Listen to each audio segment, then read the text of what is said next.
were gone forth out of the land of Israel. The same day came they into the wilderness of Sinai, for they were departed from Rephidim, and were come to the desert of Sinai, and had pitched in the wilderness, and there Yasharel camped before the mountain.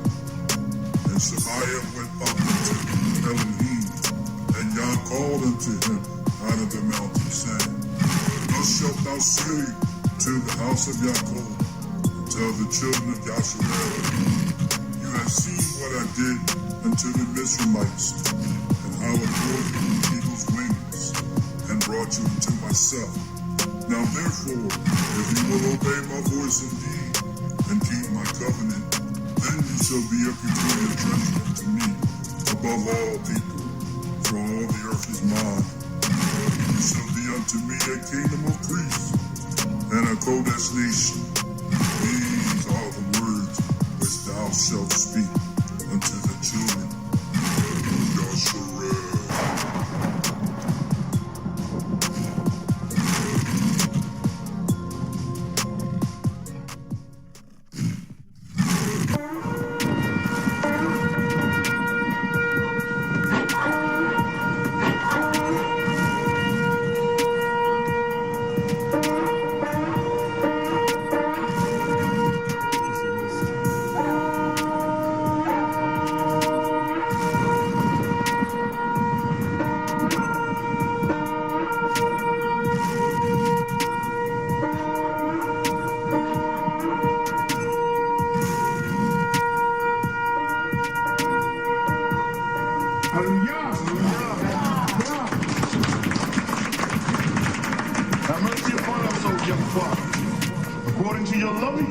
According to the multitude of your tender mercies, blot out our transgressions. Wash us thoroughly from our iniquity and cleanse us from our sins. For we acknowledge our transgressions, and our sins are ever before us. Against you and you alone, Yahweh, have we sinned and done this evil in your sight, that you might be justified when you speak and be clear when you judge. Behold, we were shapen in iniquity, and in sin did our imams conceive us. Behold, you desire truth in the inward part, and in the hidden part you shall make us to know wisdom. Purge us, Father Yah, with hyssop, and we shall be clean. Wash us, and we shall be whiter than snow. Make us to hear joy and gladness, that the bones which you have broken may rejoice. Hide your face from our sins and blot out all of our transgressions. Create in us a clean heart, O Yahweh, and renew a right spirit within us. Cast us not away from your presence, Father, and take not your Holy Spirit from us. Restore unto us the joy of your salvation, and uphold us with your free spirit. Then will we teach transgressors your ways, and sinners shall be converted unto you. Deliver us, O Yahweh, from blood guiltness, Yahweh of our salvation, and our tongues shall sing aloud of your righteousness. O Yahweh, open you our lips, and our mouths shall show forth your praise. For you desire not sacrifice, else we would give it. You delight not in burnt offering. The sacrifices of Yahweh are a broken spirit, are broken in a heart of contrition. Yahweh, you will not despise. Do good in your good pleasure unto Zion, and build you the wall of Yerushalayim. And let all those, Father Yah, who at the sound of my voice believe all that which was spoken, all that which we do this day to honor you, Father Yah. Say with a loud and clear voice, Hallelujah, Hallelujah, Hallelujah, Hallelujah, Hallelujah, Toda Yah, Toda Yah. Amen. Amen.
All right, let me see. Okay. Let's see if we're on. Technical difficulties. I think we're on the battlefield. Let's see, do I have sound? All right, let me see. Yep, got sound. Good. Little technical difficulties just now. All right.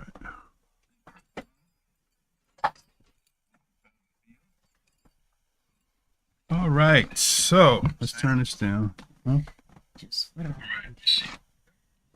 Yeah. All right, Shabbat Shalom. Bless Shabbat to everybody that's tuning in today. Prayerfully everybody had a good week. I am exhausted. I got home one morning, 6 o'clock in the morning, and I am extremely exhausted. But anyway, today we're going to, somebody asked a question a few weeks ago, and I thought I would talk about this subject. And so we're going to talk about this subject. I don't know why my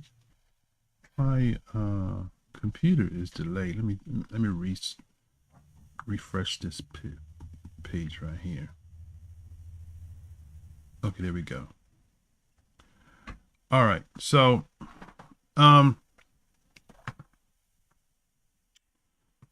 just give me a second here. Where's my chat at?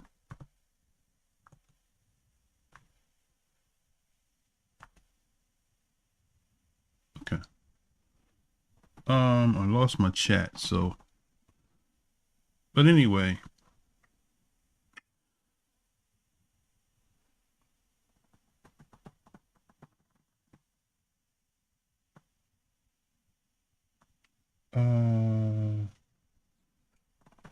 I did not, Brother Dollars, I did not, where did you send it to?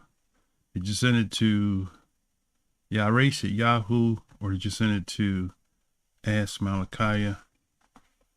I'm not sure where you sent it to, but just let me know where you sent it and I'll look. My computer time this week was null and void. I was so much running this week. But and the way things are working out, I'm going to be going back to trucking.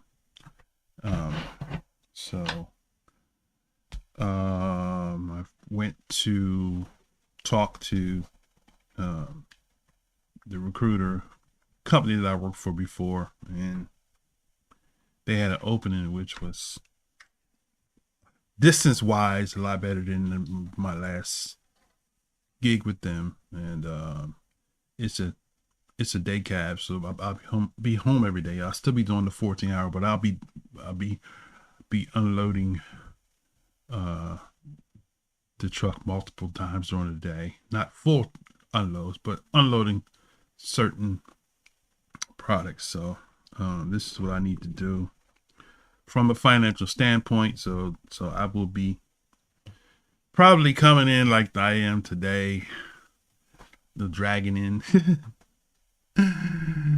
Physically, I'm not as young as I used to be, and so therefore,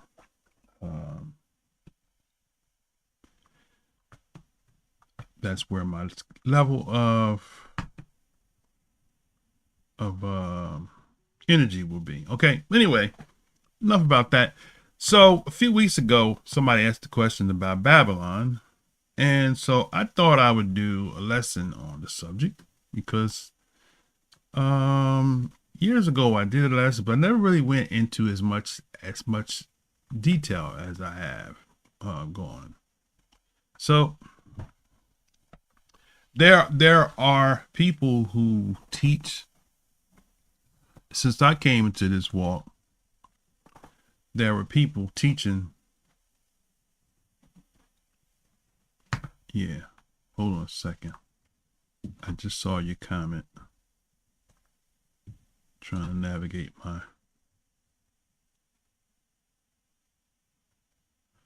Oh yeah, you spelled more. You spelled if you spelled it like that, then yeah, I can see why it came back. But it should have been Moray. Morehkabad at the Gmail, I think. At Gmail. That's what it should have been.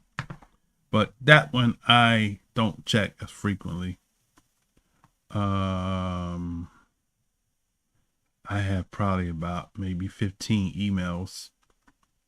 So unless you tell me specifically which one you sending it to or you send it to, I might not get it because I got so many emails. Okay. So back to what I was saying. So some weeks ago, somebody asked about Babylon.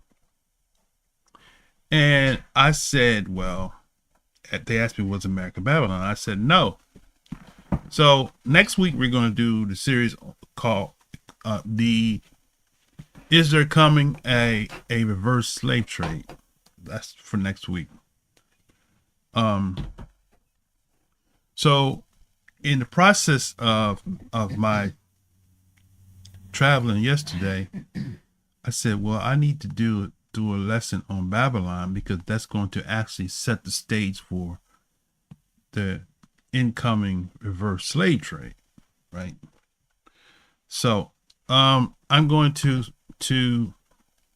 we're going to talk about that. First, I'm going to open up brother Ezra L. You got green in there too. I see your green. Blue. It's blue. It's colorblind. This is blue.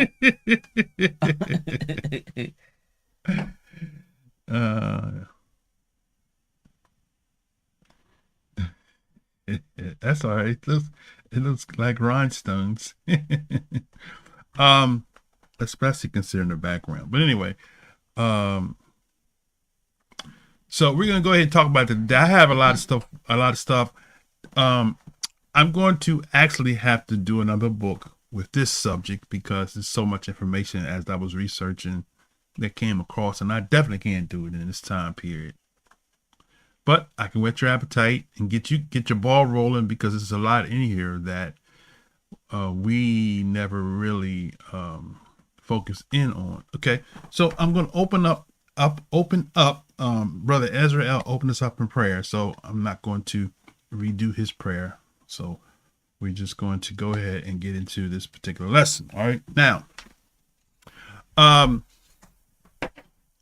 so Babylon, I'm going to open up by saying this, and then I'm going to prove it. Babylon the Great is not America.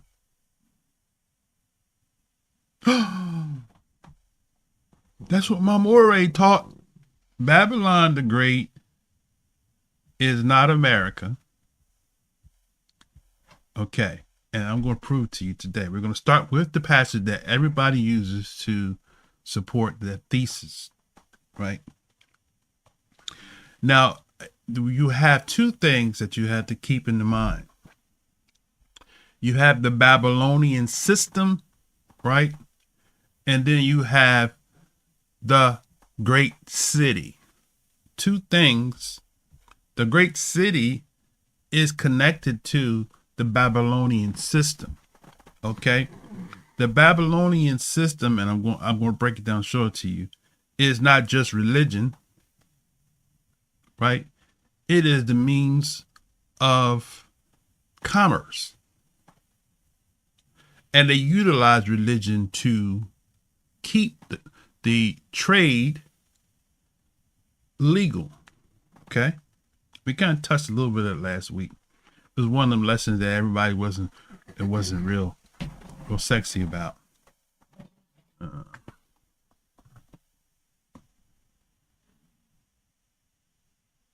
Well, praise y'all for that.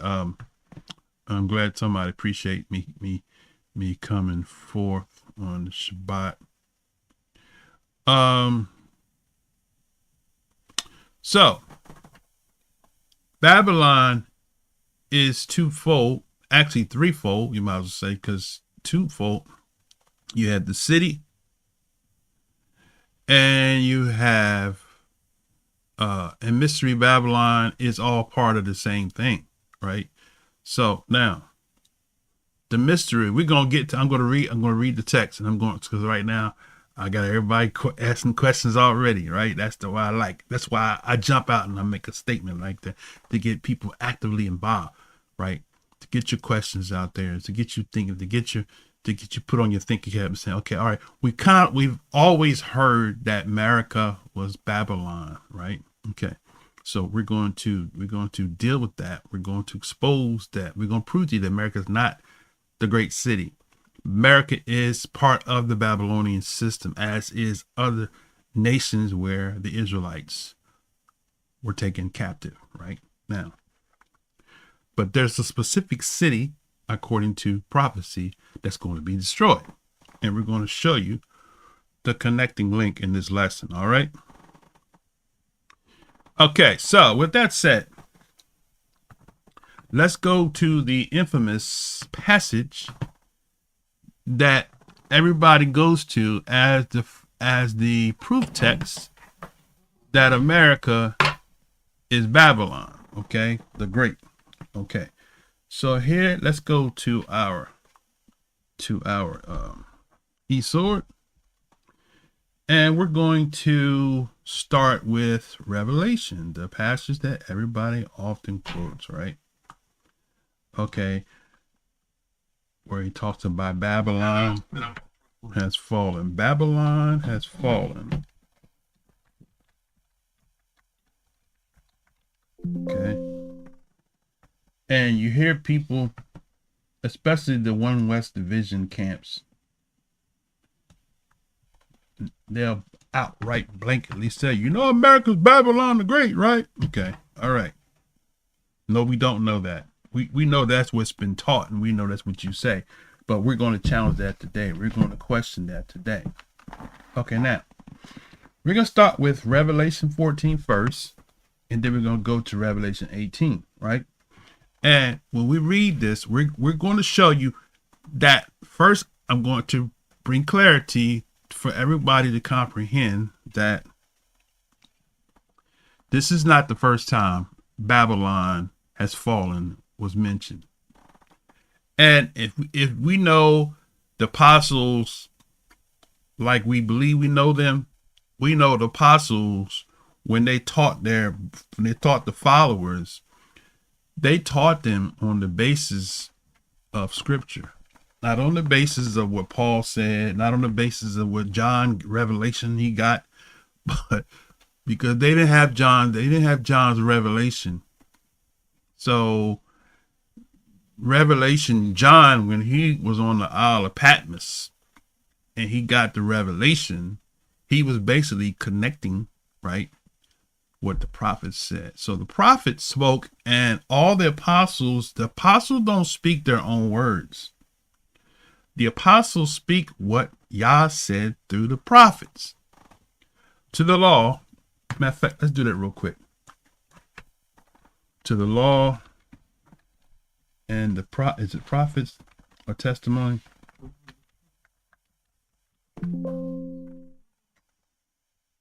Okay.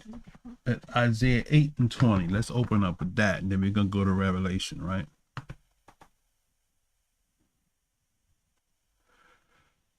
So Isaiah 8 and 20, it says, are you there? I'll just go ahead and read it then. To the law and to the testimony, right? If they speak not according to this word, it is because there is no light in them. See, to the law and to the testimony. What is the testimony, right? The word is attestation, the precept, right? That's the word tuda. Attestation, the precept, right? So what is the precept?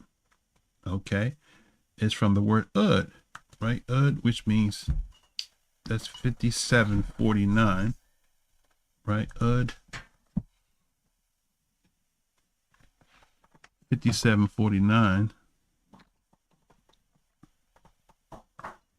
Okay, hold on a second. 5749, I said, right?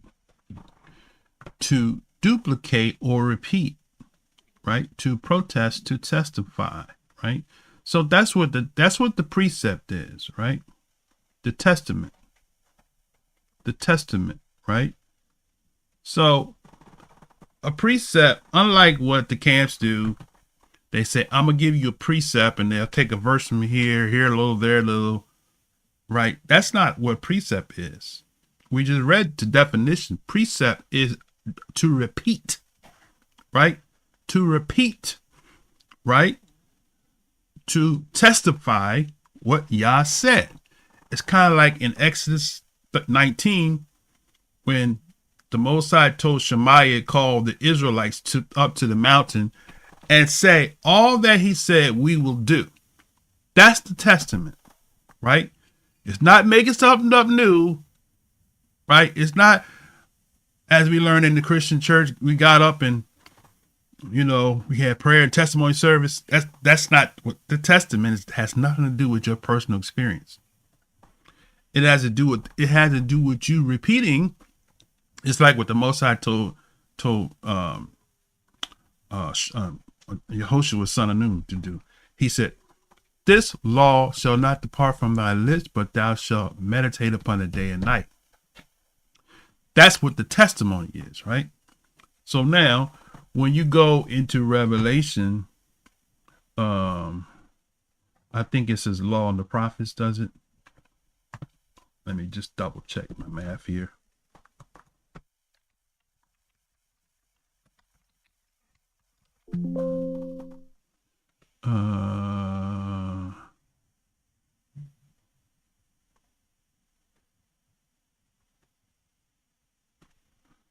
Okay. Is a verse I'm thinking about. Okay. Okay, here we go. This is Matthew 5. This is a good example of what I'm saying here. Okay. Matthew 5:17. We always quote this here, right? So it says Matthew 5:17. Think not that I am come to destroy the law and the prophets. See that? That's it. The prophets is the testimony that Yah spoke to the nation, and it stays the same. It doesn't change. So when Yah says something, right, he don't come over 2,000 years later and reach and change his mind, right? So now, to the law and to the prophets, to the law and the testament, same thing, right? If they speak not, it is because there is no light in them. There is no light, meaning that there is no comprehension in them, right? Shakar, that's right. Now, with that said, let's go back to slide this over here. Let's go back to Revelation. Excuse me. Let's go back to Revelation 14, and let's read it, because this is where, when you don't, as a teacher, right, when you take this rule of thumb, this will eliminate teaching false doctrine. Eliminate, because it's eliminate. I say it on purpose, eliminate. This will eliminate, right, teaching incorrect teaching, because every apostle that the Most High calls knew the law. So often people who try to teach against the law don't know the law. So you're not an authoritarian to even teach, because you don't study the law like we do. That's why when people say the law can't save you, that let me know they don't know the law, because the law was given to us for salvation, right? Now, with that said, The law is the instruction for life. That's what it is. Now, in Revelation 14, let's read that verse where everybody always reads, right? Okay. Revelation 14:8. Okay, verse 8. And there followed another angel saying, Babylon is fallen, Right. is fallen, that great city, because she made all nations drink of the wine of the wrath of her fornication. Right. Now, so when you read that, oh, I didn't have it on the screen. When you read that, right, most people say, see, that's America, right? Babylon, America's Babylon the Great. It's the great whore, right? Okay. And because they say it made all nations drink of the wine of her fornication. Now, underline this phrase here, the wine of the wrath of her fornication. Because that right there, that phrase right there is key to comprehending the Babylonian system as its totality, the mother Babylon and her daughters, as well as the city that he talks about, right? Yeah. Yeah, is it her fornication or fornications that she got from contaminated with Right. by others? So She's a victim too, huh? exactly right. So now, I mean, if anybody got any questions before I move forward, I'm gonna look and let's see.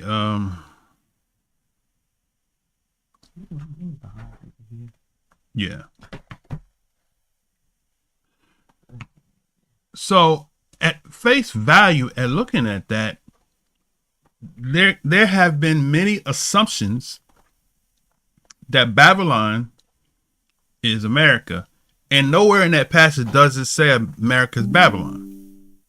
Not one place in that book does it say that America is Babylon. Does it? Does it say America is Babylon? Is America in there anywhere? And people say, well, it's prophetically in there. Okay, America didn't exist at the time when this was written, so but it's prophetically there. Okay, all right. Well, the key that in this verse that we have to look at is first is it says the great city. So Babylon is the great city. So the question we got to ask before we even go to the Tanakh to see where it originated from was, if America's Babylon, what is the great city? And the great city, question would be to ask, who are all the nations Right. that fit under that? Do all the nations fit under America if she's the great city? Right. That's a good question. Right. So it says that Babylon was a great city, not a great continent, or not a great nation. And then somebody would say, well, brother, what's the word for city? Let's look at it. Okay. This is where you get your English word politicians from, right? Okay. The word for city is polis. It says perhaps a town, a property with walls of great or less size, right? A town, right? Polis. Like you say, metropolitan, right? Metro means surrounding. Politan means a city. So metro is that which surrounds a city, metropolitan. So your polis, all your poly goes back to your politics, right? So the word polis in Greek is the word for city, which is making a reference to a town. From the old days, a town and city were interchangeable, right? Not a nation. So that in itself already eliminates America being destroyed, because America is not a city, it's a continent, it's a nation. Right? Mm-hmm.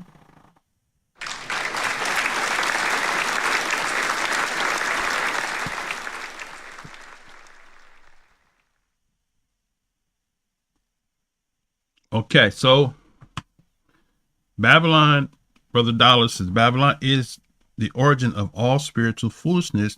Right. That's correct. That's correct. That's correct. That's correct. Okay, now, so in opening, we see that prophecy got to fit, the prophecy got to fit a city, not a nation, right? And it says that there are nations that was made, the nations, she made all nations drink, right, of the wine. Now, I'm going to show you that this wine is symbolic. It's a prophecy that nails it too. We're going to go there too. It's symbolic of the blood of the saints, the Israelites. What you bringing to the table, brother? So this city that is the mother of the system of the Babylonian power, force, made all nations, right, to drink of the wine, which is the blood of the saints. Right?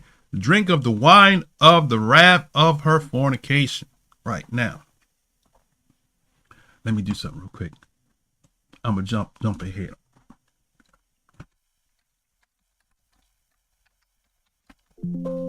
Okay. Let's see. Let's go to, oh man, I can go there forever. Let's go to Revelation 6 and 6. We're going to go to the Tanakh, but I want to show you, I can do this without even going to the Tanakh. Right? Now, Revelation 16, right? And 6. Okay. That one verse.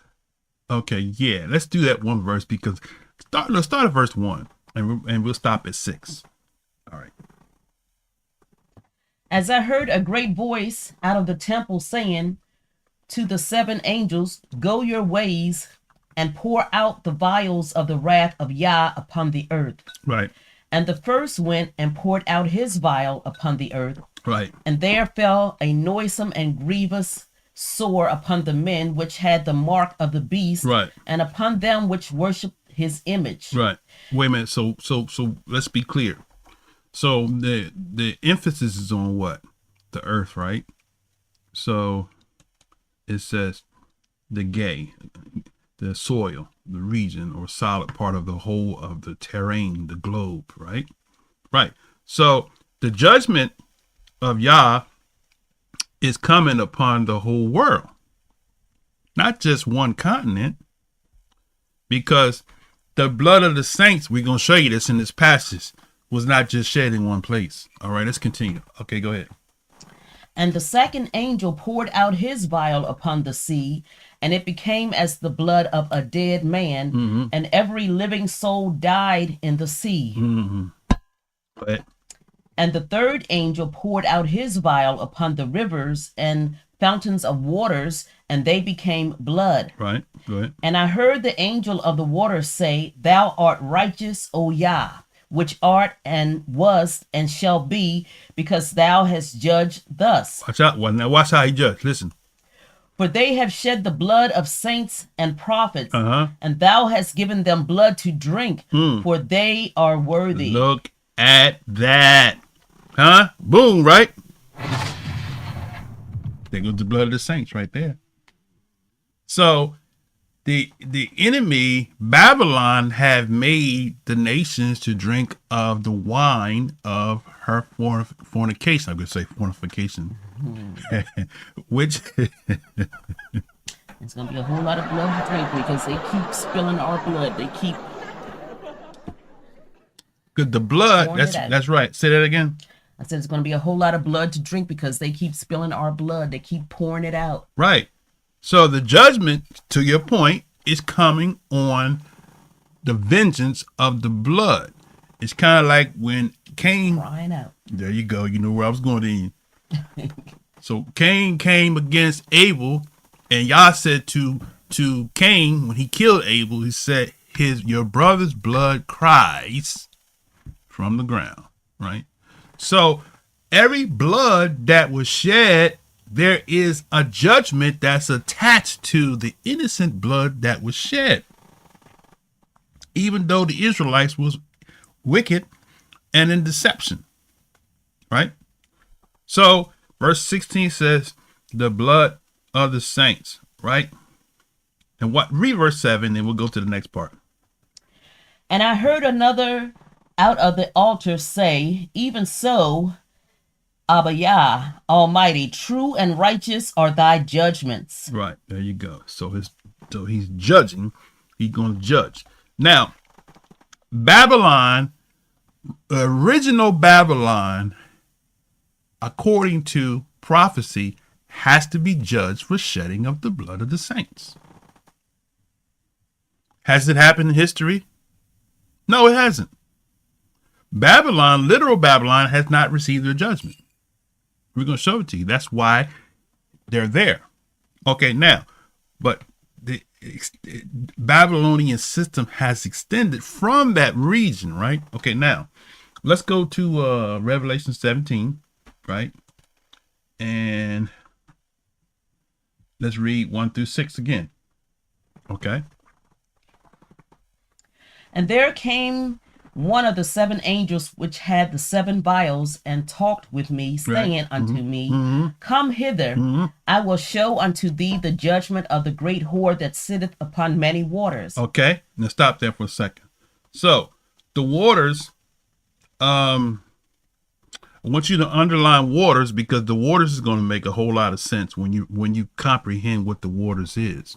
Because we look at the waters as being bodies of water. Okay, Revelation is going to explain what the waters is, but let's continue. With whom the kings of the earth have committed fornication, Right. and the inhabitants of the earth have been made drunk with the wine of her fornication. Right. So he carried me away in the spirit into the wilderness, and I saw a woman sit upon a scarlet-colored beast, Right. full of names of blasphemy, having 7 heads and 10 horns.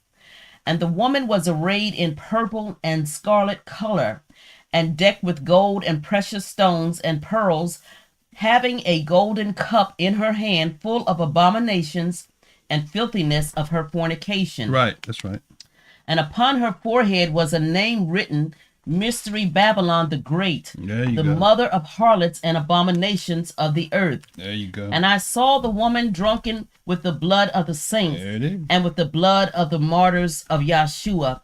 And when I saw her, I wondered with great admiration. Right. That's verse 6. It's verse 6. Good. So we see it again. The woman was drunk with the blood.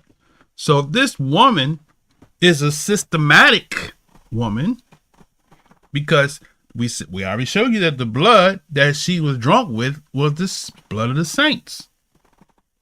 So in connecting who Babylon is, we got to find out who were the saints. We already know who the saints are. Most Israelites, you ask Israelites, this is Israelite 101, who are the saints? And they'll tell you, Israel, right? And what did the Catholic Church do? They replaced the terminology saints with those who have been canonized after 100 years of their death. Then they become known as St. Peter, St. Paul, St. John. But the scripture says the saints are the set apart. That's what it means, set apart. The Kodeshans, right? We are the Kodeshans. Yah set us apart whether we obey him or not. We've been set apart for him. That's why we can't prosper if we're outside of the bonds of the covenant, right? Now, so the woman was drunk with the blood of the saint. Now, what I want to do, I want to show you, it said the waters, okay, I think in the same chapter. Let me see.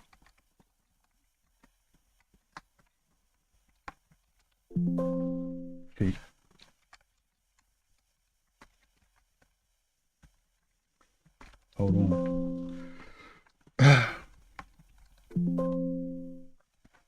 Okay. Okay, so yeah, it's the same chapter. Okay, so now if we go down to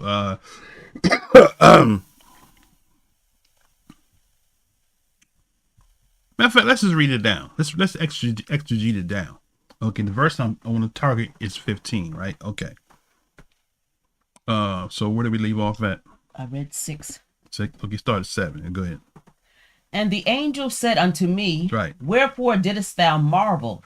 I will tell thee the mystery of the woman and of the beast that carrieth her, Right. which hath the 7 heads and 10 horns. Okay. Go ahead. The beast that thou sawest was and is not, and shall ascend out of the bottomless pit. Okay, wait a minute. So now we got a woman, right? So 3 things we need to keep in mind when we're talking about the Babylonian system. We got a woman, we got a beast, and we got a city, right? A woman, a beast, and a system, right? The beast, city. The woman is going to be explained. So let's continue. All right, go ahead. And the beast Right. will go into perdition. Right. And they that dwell on the earth shall wonder whose names were not written in the book of life Right. from the foundation of the world, when they behold the beast that was and is not and yet is.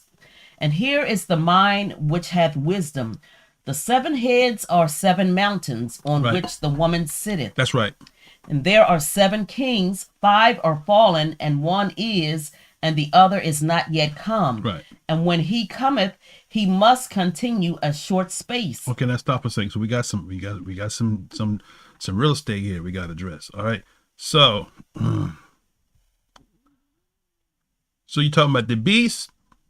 Now the beast is being identified because we said the beast that you saw was and is not and shall ascend out of the bottomless pit and go into perdition, and they that dwell on the earth shall wonder whose names were not written in the book of life from the foundation of the world, when they behold the beast that was and is not and yet is. Okay, now, do you know what that's saying? I don't want to put you on the spot, but do you know what it's talking about? If you don't, just say I don't. I'll break it down. Break it down. So this is based talking about the captivity. Remember the ladder Yaakov talked about the 12 periods of that Esau would partner with those 12 nations and the faces that kept changing, right? So this is that right here, right? So we talk about the beast, right? When we go into Daniel's prophecy, the beast is talking about world powers, right? Governments, right? So at this point, we have the beast that was and is not. This particular beast is talking about Rome, right? It's throwing it off, though, because of that bottomless pit. Okay. The word bottomless pit. Okay. When you think about the bottomless pit, you're thinking about Satan going into the bottomless pit for 1,000 years. Yeah. Mm-hmm. Okay. So that's true because he's the seed of the serpent, right? Where is the serpent? The seed of the serpent in Genesis says the seed of the serpent, Okay, right? These are his children. These are his children, so they're coming out of the bottomless pit because they already. Oh, and coming up on the breadth of the earth, is that them? To attack the holy city. Fire's going to come down out of heaven and consume them. See, so you see how it's like a puzzle. When you put the piece together, it makes sense. Oh, now I see through a glass darkly, but now I'm starting to see. It's starting to come out. My eyes are enlightening to see why. Right? Okay. So the beast that was and is not and shall ascend out of the bottomless pit. That is the revival of Rome. That gave birth to the 10 toes, which gave birth to Europe, right? Which is where America came through, right? America came through the 10 toes, right? So he says, the earth shall wonder whose names were not written in the book of life from the foundation of the world, when they behold the beast that was and is not and yet is. See? So Rome revived. It didn't die. It revived under a new age, new world order. Yeah, and that's crazy. It says when they behold the beast, Right. Right. they're going to realize whose names were not written in the book of life from the foundation. Right. Yeah, so this beast, yeah. So everybody not gonna be saved. To the One West Division's point, yes, everybody not gonna be saved because everybody's name was not written in the book. They were created for the purpose, for Yah's purpose, right? You got vessels of honor, vessels of dishonor, right? Okay, all in the plan of Yah. All right. So let's continue. All right. So we're breaking this down. So the beast, we got the beast system, which is the world governments, right? Because the prophecy we talked about it last week, that prophecy connects to what Noah said about Japheth. Yah shall enlarge Japheth, and he shall dwell in the tents of Shem. All of that is opening up now. It's starting to make sense, right? So the expansion of the 10 toes is Japheth expanding himself. That's why we know it's not, we know Japheth is not Esau, because Esau was not prophesied to expand himself. Right? But Japheth was. So Yah shall enlarge Japheth, and he shall dwell in the tents of Shem. So we know that is not talking about Esau. That's talking about Japheth. And Japheth is the beast, not Esau. Okay? So we're pointing the finger at the wrong people. We're pointing the finger at the Caucasians, saying that they are Esau when they're not Esau. They're Japheth because they're right here in the prophecy. Right? Luke 21:24 says, they shall be taken by the sword. Think it was their blood again. What did they do with the sword? Shed the blood of the saints. There it is again, right? What you bringing to the table, brother? So the blood is shed in Luke 21:24, and we were led captive to all nations. That is the fornication. That is the wine of the fornication, because by the sword they conquered the people, the mighty people, Israel, right? So we have the beast system. Let's go back in here. So the beast came out of the bottomless pit, right? It said the depthness, the deep, the abyss. And as a matter of fact, you can connect the fallen and all of that in there too. And they want to bring the fallen back. Yeah. Okay. To go into perdition.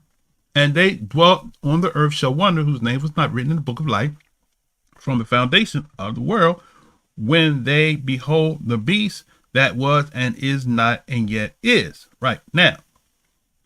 Okay, here's the mind. Did you read 9? Yeah, I read 9 okay. and 10. So here's the mind which have wisdom. The 7 heads are 7 mountains on which the woman sits. Now, this is where we get messed up at, right? We go from figurative language. So in what they call Bible hermeneutics, right? And Hermes a deity, we know all that stuff like that, but this is what they teach you. So how do you go from figurative language to literal language? Right? We're talking about a beast and a woman. Now all of a sudden mountains means mountains. So 7 mountains means literal 7 mountains, or those 7 literal mountains are symbolic of 7 governments, or 7 seats, or 7 places of rulership that the 7 beasts rule from. 7 empires. Yeah, it said which the woman sitteth. Right. Nobody sits on a mountain.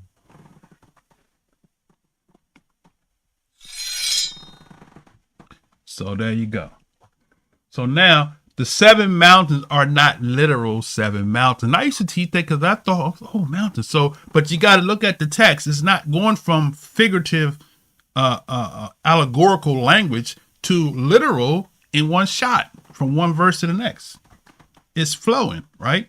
So now we know that this beast is talking about the government and the place where a woman sits. The 7 mountains are those 7 empires or kingdoms from which the beast rules over the people of Israel, right?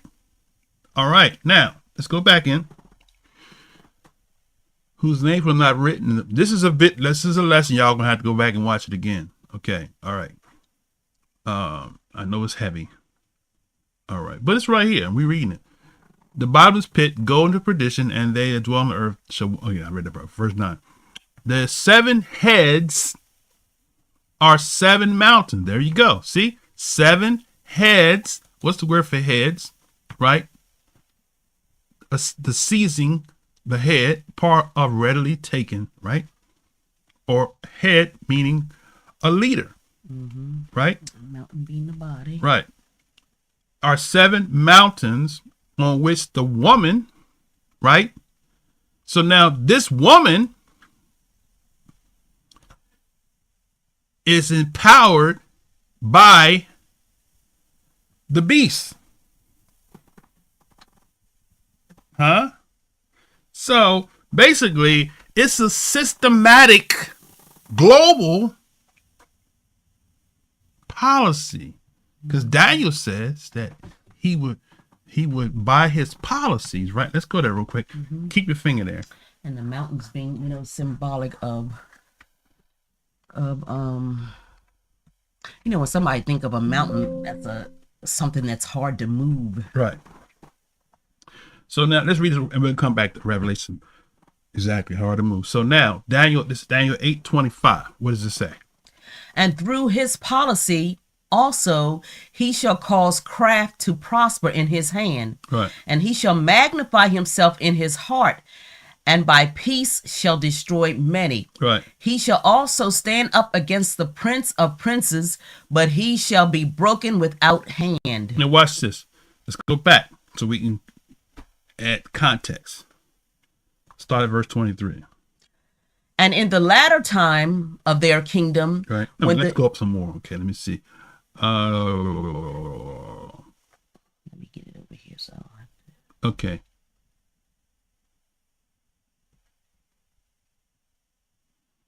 All right, let me see. I don't want to start in the middle of the thought.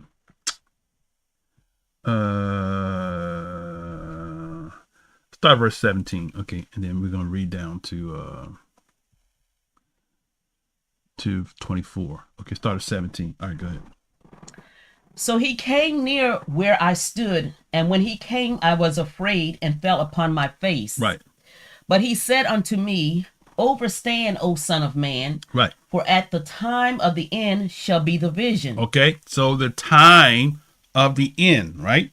The time of the end. So this is talking about the end time, right? Esau, the end of the world. I'm just messing. All right, go ahead. Now, as he was speaking with me, I was in a deep sleep on my face toward the ground. Right. But he touched me and set me upright. Right. And he said, Behold, I will make thee know what shall be in the last end of the indignation. Right. For at the time appointed, the end shall be. The end shall be. Mm-hmm. The ram which thou sawest having 2 horns are the kings of Media and Persia. There we go. So that started clock right there. The kings of Media and Persia. Okay, go ahead. And the rough goat is the king of Grecia. Mm-hmm. And the great horn that is between his eyes is the first king. Right. Now that being broken, whereas 4 stood up, Right. for it 4 kingdoms shall stand up Right. out of the nation, Right. but not in his power. Right. And in the latter time of their kingdom, when the transgressors are come to the full, a king of fierce countenance and overstanding dark sentences shall stand up. Right. And his power shall be mighty, but not by his own power.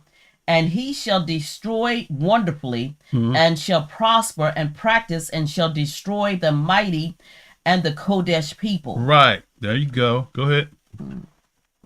And through his policy also he shall cause craft to prosper in his hand, and he shall magnify himself in his heart, and by peace shall destroy many, and he shall also stand up against the prince of princes, but he shall be broken without hand. Right. So that goes that's that mystery. We talk which we're I'm getting all excited. We're breaking down the mystery Babylon. That's the mystery Babylon, because we know Rome died. So how is Rome going to be around? Because if you follow the sequence, he goes from Greece to the king, right? Because Rome was not in power at this particular time, right? It was the Greek, right? Was on the scene, right? But at this time, it was Medes and the Persians, right? So Greece was on the horizon, right? They were coming up, but Roman kingdom at this particular time. If I'm correct, I don't think Rome was founded yet, so it couldn't be. So Esau couldn't be the founder of Rome. Okay, now, so here we see that this fourth beast, right, which is Rome after the Greeks, right? It says here, in the latter time of their kingdom, talking about the Greeks, because we just read it here, right? King of Grecia, verse 21. King of Grecia, and the great horn that is between his eyes and shall be broken, whereas four stood up. So when Alexander, we read that in Maccabees, when Alexander died, right, his kingdom was split into his four generals, right? Then after the four generals, he said, when we know what they did, when he said, when their transgression come to full, what do? They put the altar of Zeus in the temple, right? So when they did that, that caused judgment on the Greek Empire. And then who came on the scene next? The Romans, right? The Romans came with their power, and it said, and his power shall be mighty, right? But not by his own power. And he shall destroy wonderfully and prosper and practice, and shall destroy mighty and the Kodesh people. Then he created policy. What is that policy? Those mountains. Right?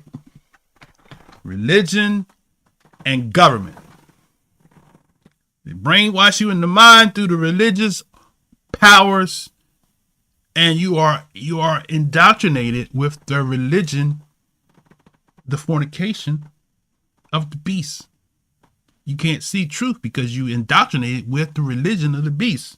Whether it be Christianity, whether it be Islam, whether it be Judaism, or whether it be Confucianism, or whatever, wherever we are in the lands we are, because there are different religions in different lands where we went. You can't imagine an American person probably being involved in Buddhism. But if you go to China, you got some Israelites practicing Buddhism. You go to India, you got some Israelites that's practicing Hinduism, right? We wouldn't practice Hinduism here in America. We practice Christianity. So Christianity to us is like Hinduism is to the Israelites that's in India. Like Buddhism is to the Israelites that's in China. And I'm kind of jumping ahead of myself, right? So I'm just showing you the fornication of this beast, to the crafty counsel that she made to oppress us, to keep us indoctrinated outside the covenant, to perpetuate our captivity, right? I gotta give myself a hand on that one. I can't say that again.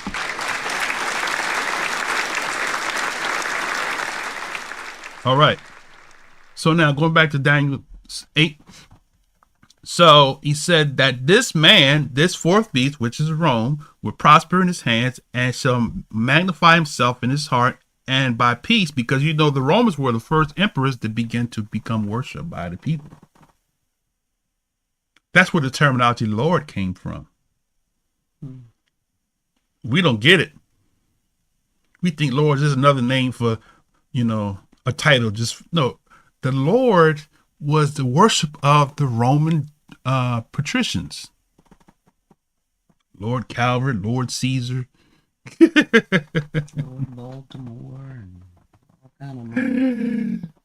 That's not a title. That is, they're making them deities, deifying these rulers, emperors, right? Okay, let's go back in.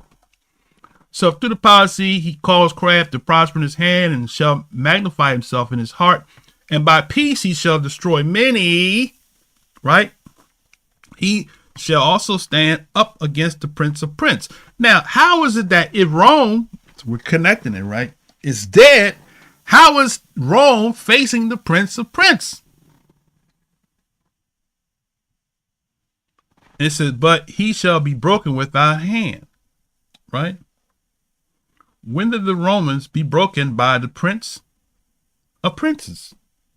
When Yahshua came, they broke him, didn't they? Put him on the cross and right? So this we know didn't happen. Now, we zoom forward. Let's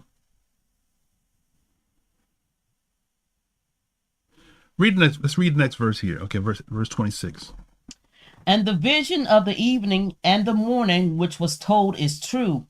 Wherefore shut thou up the vision, for it shall be for many days. There you go. So Daniel was bewildered because he's like, wait a minute. This is for many days? Because he couldn't comprehend what he's talking about. Wait a minute. Furthermore, I don't know that Daniel was thinking about 2,000 years, because at this particular point in time, the Messiah wasn't even here. And Daniel knew the prophecy of the Messiah, right? 70 weeks to determine upon the city and the people. So Daniel already knew that the Messiah had come. So wait a minute, how is this going to happen? And the Messiah is going to come through 42 generations according to the 70 weeks of prophecy. So how is Rome going to be around? Who is this ruler that's going to be around, right? That the prince is going to overthrow him. If you continue in Daniel, you'll see where he talks about the great mountain, right? Let's read it real quick. Then we can go back to Revelation. All right. So the great mountain.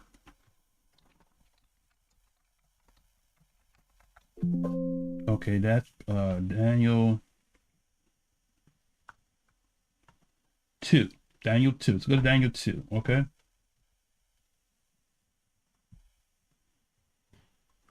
Daniel 2:35. All right, Daniel 2:35. Okay. That one verse. Yeah. Oh, matter of fact, let's go up. This is really good right here. Okay, let's start right here. Start at verse 31. Okay, start at verse 31. Thou, O king, sawest, and behold, a great image. This great image, whose brightness was excellent, right, stood before thee, right, and the form thereof was terrible. Right. This image's head was of fine gold, right, his breast and his arms of silver, his belly and his thighs of brass, right, his legs of iron, and his feet part of iron and part of clay. Thou sawest till that a stone was cut out without hands, which smote the image upon his feet that were of iron and clay, and break them to pieces. Right. So that verse there is letting us know that this great mountain is going to destroy all of the governments of the world. Ain't gonna be no Make America Great Again. It's all going down. Going down to the ground, boy. All right, go ahead, keep reading. Then was the iron, the clay, the brass, the silver, and the gold broken to pieces together, and became like the chaff of the summer threshing floors. Right. And the wind carried them away, and that no place was found for them. Right. And the stone that smote the image became a great mountain and filled the whole earth. So the stone became a great mountain. And what comes to my mind is the passage we read last week where he said that the law shall go forth from Jerusalem. Yah's house shall be established upon the mountains. What is the mountains again? The world government that everybody got to report to. All the nations are going to have to report to the leading nation of the planet. Right? Oh, that's good stuff there. All right, go ahead, continue. Verse 36. This is the dream, and we will tell the interpretation thereof before the king. Okay. Thou, O king, art a king of kings. Yep. For Yah of heaven have given thee a kingdom, power, and strength, and kabod. Right. And wheresoever the children of men dwell, the beasts of the field and the fowls of the heaven have he given into thine hand, and have made thee ruler over them all. Thou art his head of gold. Right. And after thee shall arise another kingdom inferior to thee, Right. and another third kingdom of brass, Right. which shall bear rule over all the earth. That's Alexander. Go ahead.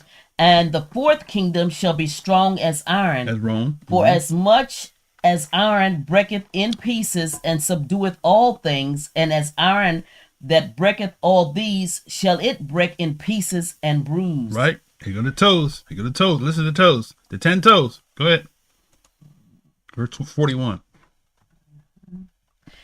And whereas thou sawest the feet and toes, part of the potter's strength of Right. the iron, Right. for as much as thou sawest the iron mixed with miry clay, Right. and as the toes of the feet were part of iron and part of clay, so the kingdom shall be partly strong and Right. partly broken. Right. And so stop there for a second. So that's talking about the Dark Ages when the Germanic tribes was fighting against each other, and they unified under the one label white.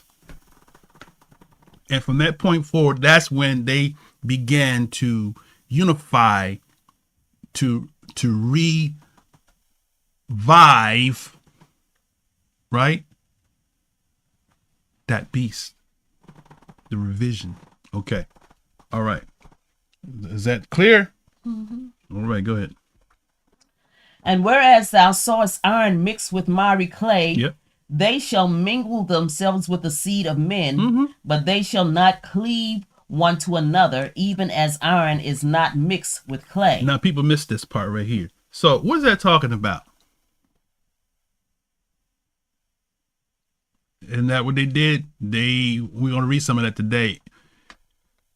When they enslaved the people, the Israelites, they raped some of the daughters and had children. That's how you have, even in America, not just in the United States, but specifically since we're here, we already know that you have people that was born out of that. Their fathers were slave owners, but they were mixed. But even though this guy was black, they treated him like he wasn't one of them. That's why he said it's not going to, it's going to, They don't mix. where is it? Verse 43. You saw the iron mixed with miry clay. They shall mingle themselves with the seed of men, right?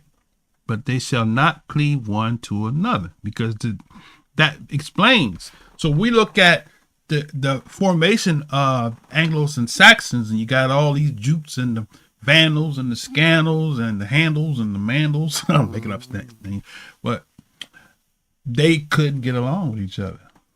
They was mixing, right? Now, that's so powerful. They mixed, but they couldn't cleave Right, to one another. right. Just like if you had iron and clay, they could be in the same vicinity together, but if you try to mix iron with clay, it's not going to mesh together. Right. Right. That's good. Excellent. Excellent breakdown.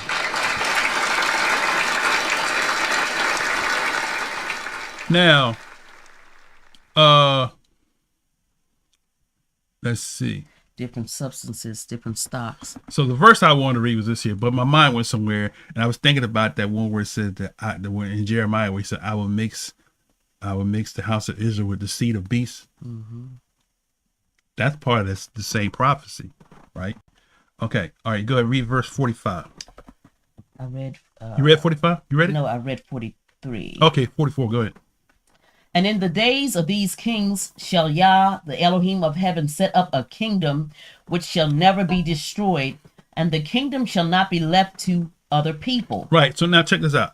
So this verse 44 is actually explaining the mystery of Babylon. Isn't it when you say so?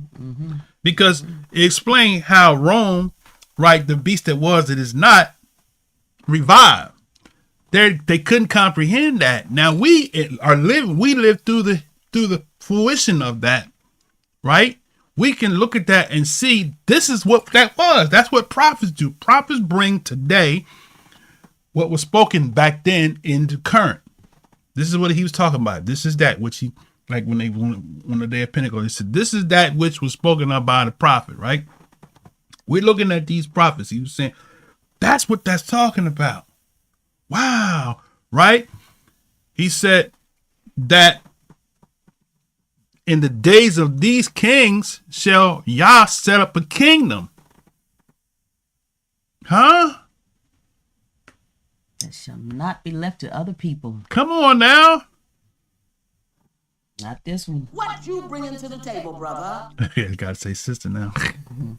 Right. So a kingdom that shall not be left to other people, but shall break in pieces.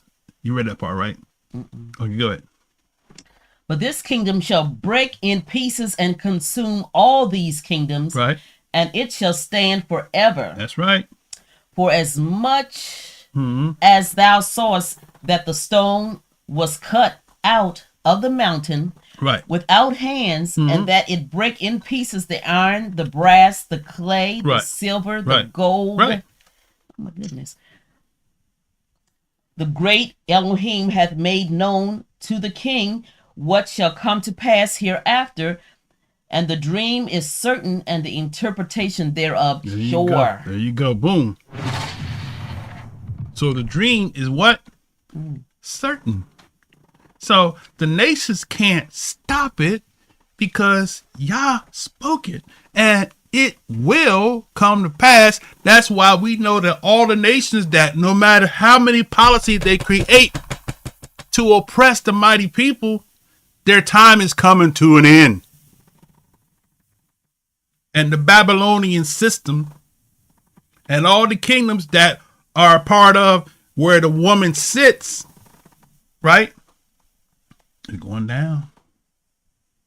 And we coming up to a city near you. We coming up, brothers and sisters. Now let's go back to Revelation. Okay, so that we kind of got there because we was reading Revelation and we was amplifying. Okay. You remember where we left off at? I read verse 10. Okay, 10.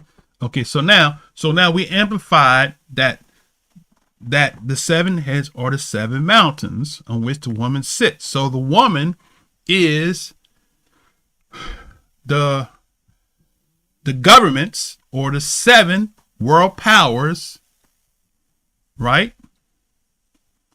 That rule over, that oppress. And oppress doesn't necessarily mean that you are poor and you can't survive. So that's where Christian apologists get that wrong. You're not oppressed. Oppression comes in many forms, right? You can be oppressed and not be broke. Tariff is an oppression. A tariff is an oppression, isn't it? They put them tariffs on China. The other nations, so that's oppression. Yeah, look at our neighborhoods and where we are forced to live at. Yeah, that's They good. keep us in, they redline us and keep us in certain areas, There and you too go. many of us together, it just self-destructs, and just brings the community down. I hate to say it. And then we fall into the system, and we lean on the system. I had a lady told me, she said, why don't you go to the public office and see if they give you some assistance on your electric bill? I said, in my 61 years of living, every time I've gone to assistance office to get help, you know what they told me? Here's $200 for some food stamps. We ain't giving you no assistance.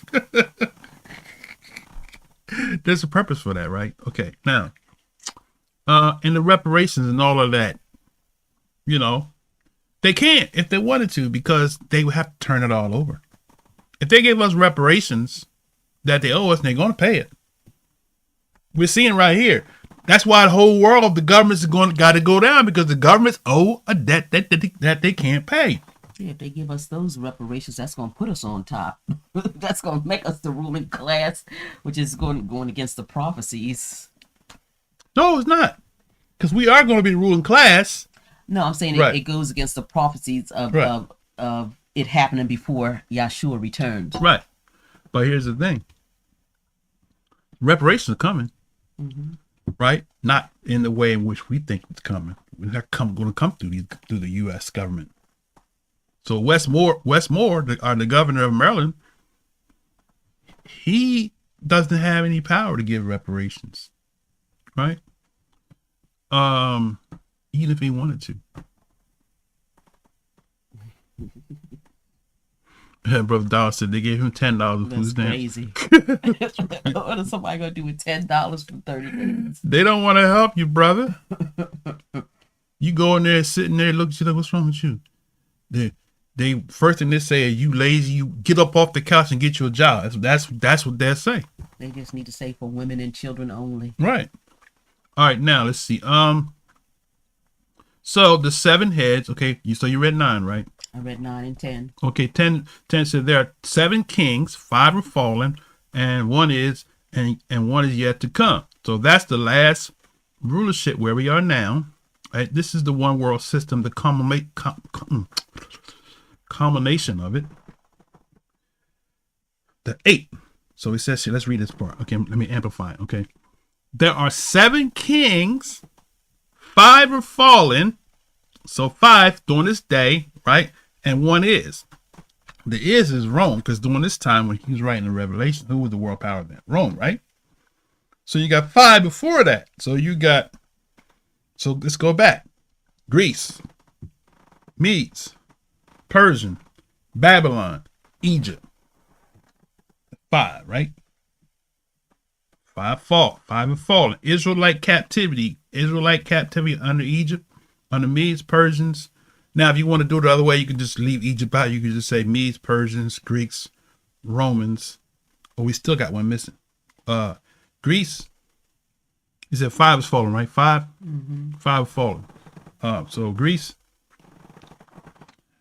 Medes, Persians, Babylon, and Egypt. 5, right? 5. 5 is fallen. 1 is. The 1 is Rome. That's 6. Now watch what he says here. He said 5 is fallen, 1 is, and the other is yet to come. That would be what? 7. Right? So United States wants to be that 7th world power. That's why they have all these alliances with all these people. Right? But somebody out of that whole system is going to bring it all together. And that's what it looks like. That's what it looks like where we're headed. Right? Under the European structure, unified. Right? That's why they trying to come in Africa and get the African. That's why they are going after, what's his name? Ibrahim Traoré. Is that how you say his name? They're coming after him because they need Africa's resources. They need the gold that's in there, right? That's why they coming after Africa, right? What was that video, the movie we saw where all the world was destroyed but Africa? But I mean, it might have been before our time, but it was where Morgan Freeman was in that movie. 12,000? No, the year, it had a year on it, didn't it? Is it called 2000 and something? the worst that could ever happen? No, the Sum of All Fear. Wait a minute. It's one of the movies where the whole earth was destroyed. It was like some type of. And they got on a big boat. He got on this big boat. Yeah, that was the movie. Was it 2000 or 2012? I don't know I don't remember what year it was, but No, yeah. I'm saying I thought that was the name of the movie. It was a year or something. Okay. It was a year, I think. Right. So, but that's the thing. They know that Africa is the place of riches and wealth. Nation, they know it. And everybody got on that boat to go to Africa. The whole planet was destroyed, right? That's right. More than gold, we so rich and we walk around as slaves. Right.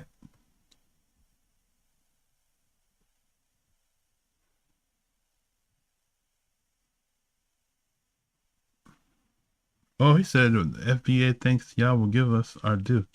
Okay. All right. So let's go back in here. So there are 7 kings, 5 fallen, one is, and one's yet to come. And when he cometh, he must continue a short space. There it is. He gonna continue a short space. So when the 7th come, he shall continue a short space. And the beast that was and is not, even he is the 8th, and is of the 7th, and go into perdition. How about that? So now we got 8. And the 10 horns which thou saw are the 10 kings which have received no kingdom as yet, but received power as kings 1 hour with the beast. So this is fulfilled already. Because we're taught that this is something that's coming in the future, that these 10 kings that already happened. Because remember, when they wrote this in Revelation, this was during the time of Rome. There was no 10 told. There was no 10 Germanic tribes, if you will, at that time, right? They were all there. The Germanic tribes was there under the Gauls, right? Galatians, with the Gauls, right? So they were hanging around the land, trying to spy out how can we fulfill this prophecy that said Yahweh enlarge your fat, he would draw the attention to Shem. They sitting up there while looking at the manuscripts, and we can use the Bible. That's how we do it, right? We'll hijack the faith of the Hebrews and we'll call it Christianity, and we will create policies that will control them, right? See how that worked, right? So then it said these. Okay, go back in. Okay, you read verse. Did you read 13? What was the last verse? I stopped at 10. You stopped at 10. Okay. But you read 11 and 12. I read 11, 12. Okay, all right. Go to 13. Let's just read it out. Okay, go ahead. These have one mind, right, and shall give their power and strength unto the beast. Right. These shall make war with the Lamb, and the Lamb shall overcome them. There you go. For he is Yah of Yahs and King of Kings, or Master of Masters and King of Kings. And they that are with him are called and chosen and faithful. And he saith unto me, the waters which thou sawest, there it is, where the whore sitteth, are peoples and multitudes and nations and tongues. Read it again. And he saith unto me, the waters which thou sawest, which you saw, where the whore sitteth, are peoples and multitudes and nations and tongues. Boom! And the 10 horns which thou sawest upon the beast, these shall hate the whore, and shall make her desolate and naked, and shall eat her flesh and burn her with fire. Right. For Yah hath put in their hearts to fulfill his will, and to agree, and to give their kingdom unto the beast, until the words of Yah shall be fulfilled. And the woman which thou sawest is that great city which reigneth over the kings of the earth. Right. There you go. So now, the woman, it's a lot we just read there, a whole lot. So he said that the waters, right, are people. Remember he said the beast sits upon many waters? Not talking about the Mediterranean Sea as we was commonly taught. The waters are people, right? The waters are people, right? And the waters are multitudes, and the waters are nations and tongues, just in case you're confused. We're talking about the waters of people. The whore rules over, that sits over many people. So we look on a global scale, we see the whore ruling in every nation over the people of Israel first and the nations, right? It's called what? The global elite, the top, as they say, the top 1%. Or is it 10%? Okay. You get my point, though. All right. So let's go to Revelation 8, and then we're going, after this, we're going to show you where Yahchanan, the revelator, was fed the comprehension of the prophet who spoke about this, right? All right. He brought it into modern day because it was mysterious to him the way it came into fruition in the prophecy flow, because it was mysterious. Wait a minute, this makes no sense. That's why it's mysterious. Something that you can't quite comprehend is mysterious, wouldn't you say? It's like a movie, a mystery movie. Why are they doing that? It's a mystery. Anybody know why? Right? So that's why we got the title Mystery Babylon. Now, so let's go to Revelation 18 now. 18? All right. 18 or 8? 18. Did I say 8? 18. All right. Let's read this down to tell you what, let's read the whole chapter, because see, here's where we eliminate bad doctrine. You know how you eliminate bad doctrine? What am I gonna say? What Brother Booyah always say? Wait, read it. That's how we. Now he don't take that with all his lessons, but it's a good rule of thumb. You eliminate bad teaching when you read it, right? So we're gonna read it. So start at verse 1, 18 and 1. All right, go ahead. And after these things, I saw another angel come down from heaven, having great power, and the earth was lightened with his kabod. Right. And he cried mightily with a strong voice, saying, Babylon the Great is fallen. There it is, fallen. Is fallen, and is become the habitation of devils, and the hold of every foul spirit, and a cage of every unclean and hateful bird. All right, stop for a second. Now, let's make sense out of this here. First, it said Babylon, right? The Great, he calls it, right? Now, we can go a whole lot of places with this, right? But he says the Great is fallen, right? Is fallen and become a habitation of devils. So the question is, if America's Babylon, you know where I was going with that, right? When was America ever righteous to have fallen? What you bringing to the table, brother? So to fall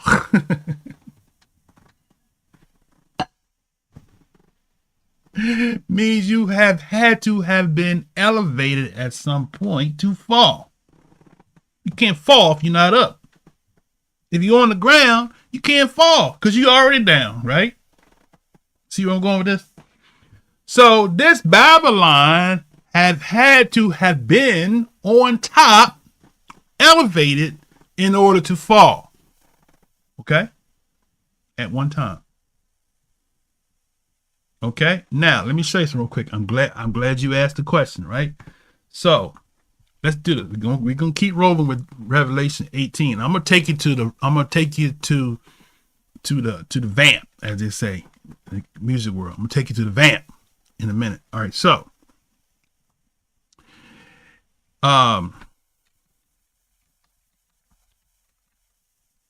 let's do this here real quick. Let's change this up. And let's do exact phrase. Okay. And do that. And we're going to hit this. And boom. Okay, now, so what I'm going to do is I'm going to go into my legal mindset now, right? Okay. So we see here in Revelation 8 and 2, let's bring it up on the screen again. He calls it Babylon the Great. Right? The Great. Okay. In another place, he calls it the Great City. That is in Revelation 11 and 8. Look at Revelation 11 and 8 real quick. What does it say? And their dead bodies shall lie in the street of the great city, which spiritually is called Sodom and Mitzrayim, where also our master was crucified. Okay. So it's called, so this city where the two witnesses killed is called Great City. Right? Babylon is called the Great. Right? Let's go further. All right. 14 we read. Go to Revelation 14 and 8. What does that say? And there followed another angel saying, Babylon is fallen, that great city, because she made all nations drink of the wine of the wrath of her fornication. So now Babylon, we see, is called the Great City. So we just read where the Great City was where the Master Yahshua HaMashiach was crucified. Right? Here we see Babylon being called the Great City. Interesting, huh? How about that? All right. Let's go further. Okay. Now,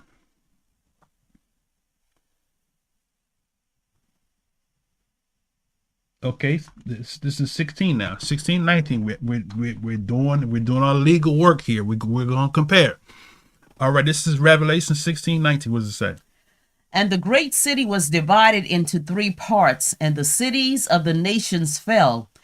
And great Babylon came in remembrance before Yah, to give unto her the cup of the wine of the fierceness of his wrath. Woo! How about that? Boom! All right. So now we see the great city judgment. We see in same place in Revelation, the great city being where the Messiah was crucified. They coming back into remembrance. Right. So we're connecting these dots. All right. Can be I'm about to recompense for their wickedness. present my argument right now. Okay. Let's look at Revelation 17, 18 again. We read this one already. And the woman which thou sawest is that great city, The great city. which reigneth over the kings of the earth. Oh, so wait a minute. So this great city, it says reigns or holds possession, right? Royalty, rule by possession, right?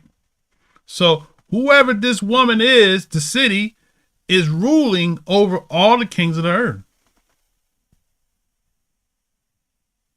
So America is not ruling over all the kings of the earth. The Chinese people, they let Trump know that when he passed them tariffs. He ain't ruling over all the kings of the earth, is he? Huh? They let him know, take your tariff and shove it. He ain't ruling nothing here, Jack. Matter of fact, y'all make all y'all stuff in China. If anybody could say any place that rules over the kings of the earth, you could say China does. Everybody make everything in China. All right. Let's go to the next one. Let's go further. Let's go to Revelation 18. 18:10. What does that say? Well, read 9 and 10 together.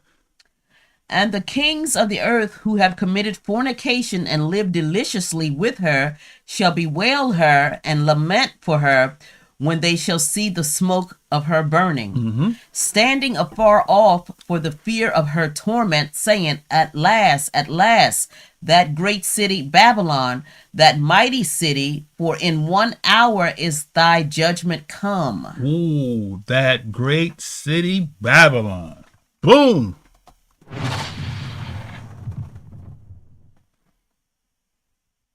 So The one that's controlling everything. Yeah. You got to destroy the head, not the... right, the daughters. Because if you take down the head, that's going to take down the daughters and every... Right. Okay. Very good. Let's go further. All right. Let's go to the next verse, 19. All right. What did that say? And they cast dust on their heads and cried, weeping and wailing, saying, at last, that great city, wherein were made rich all the that had ships in the sea by reason of her costliness, for in 1 hour is she made desolate. Ooh, that's power right there. Boom. Now we see we see ships, huh? How they transport their goods.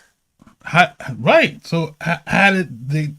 I'm gonna jump too far ahead, but how did the transatlantic slave trades and the all the other slave trade? We can cover that in a minute. The souls of men. Right. Right. Yeah. But now the goods have taken place of of us. Right. But yeah, we were the physical goods. We were the merchandise. The city, the great city, made rich all that had ships in the sea by reason of her costliness, for in 1 hour is she made desolate. Right? All right, let's go further. Let's go to Revelation 21. All right. 10. Mm-hmm. And he carried me away in the spirit to a great and high mountain, Right. and showed me that great city, the Kodesh Jerusalem, descending out of heaven from Yah. So now we got another great city, right? So Jerusalem is going to descend. So we can't have two great cities at the same time. So one's going to be replaced with a new one. Yeah, because they defiled the other one.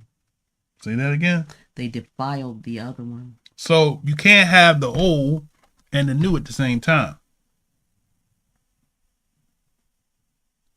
You can't have two greats. Mm-hmm. New Jerusalem is going to replace the old Jerusalem, right? Okay, now let me back up for a little bit here. Somebody said, "Brother, what you trying to say?" Okay, now let's go to the Tanakh. And let's look at this. We're gonna walk it forward. We're still doing our investigative research, and we're pulling the receipts out. We're showing you. We're connecting the dots, and we're putting them all together so we can see what this mystery is all about. Okay, now Genesis 10 and 12. All right, Genesis 10 and 12. Wait a minute. Start at verse 11. Read 11 and 12 together. Mm-hmm. No, go to 10. I'm sorry, 10. Start at 10. And the beginning of his kingdom was Babel and Erech and Akkad and Calneh. Go up a second. Start at verse 8. Verse 8 then. And Cush begat Nimrod. Mm-hmm. He began to be a mighty one in the earth. Right. And he was a mighty hunter before Yah. Wherefore it is said, even Nimrod, the mighty hunter before Yah. Right. And the beginning of his kingdom was Babel, right, and Erech and Akkad and Calneh in the land of Shinar. Right. Out of that land went forth Asher and builded Nineveh and the city Rehoboth and Calah. Mm-hmm. And Rezin between Nineveh and Calah, the same is a great city. Right. That's good. Very good. Very good. All right.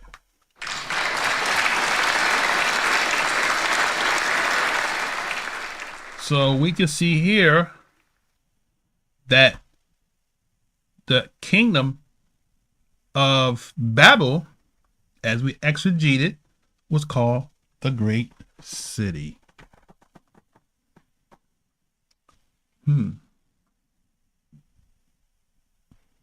Think about that for a second. Babylon the Great has not changed her name from being great. And two, Babylon was never received its judgment, and that Babylon is the city of the origin of all the religions on the planet, including Kemet. Right? Because after the flood, that's where everybody culminated. Right? They coalesced there. I like that word better. Coalesced there. In one place. And it was one mind. And they said, let us make us a name. Right? That city was called a great city. Right? All right. Let's go further. Let's go to Joshua 10, right? Joshua 10. I'm going to show you something else. We're going to connect these dots in a minute. You can be like, wait a minute. Is it two great cities? And I'm going to show you some historical stuff, and then we're going to wrap up this dissertation. Okay, now. So Joshua 10 and 1 and 2, read that together.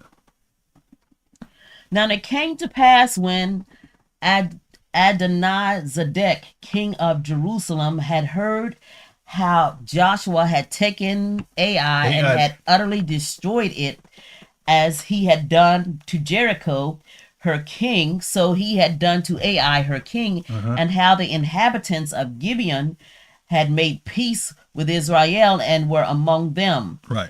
That they feared greatly, because Gibeon was a great city, as one of the royal cities, and because it was greater than Ai, and all the men thereof were mighty. Right. So Adoni-Sedek was the king of what?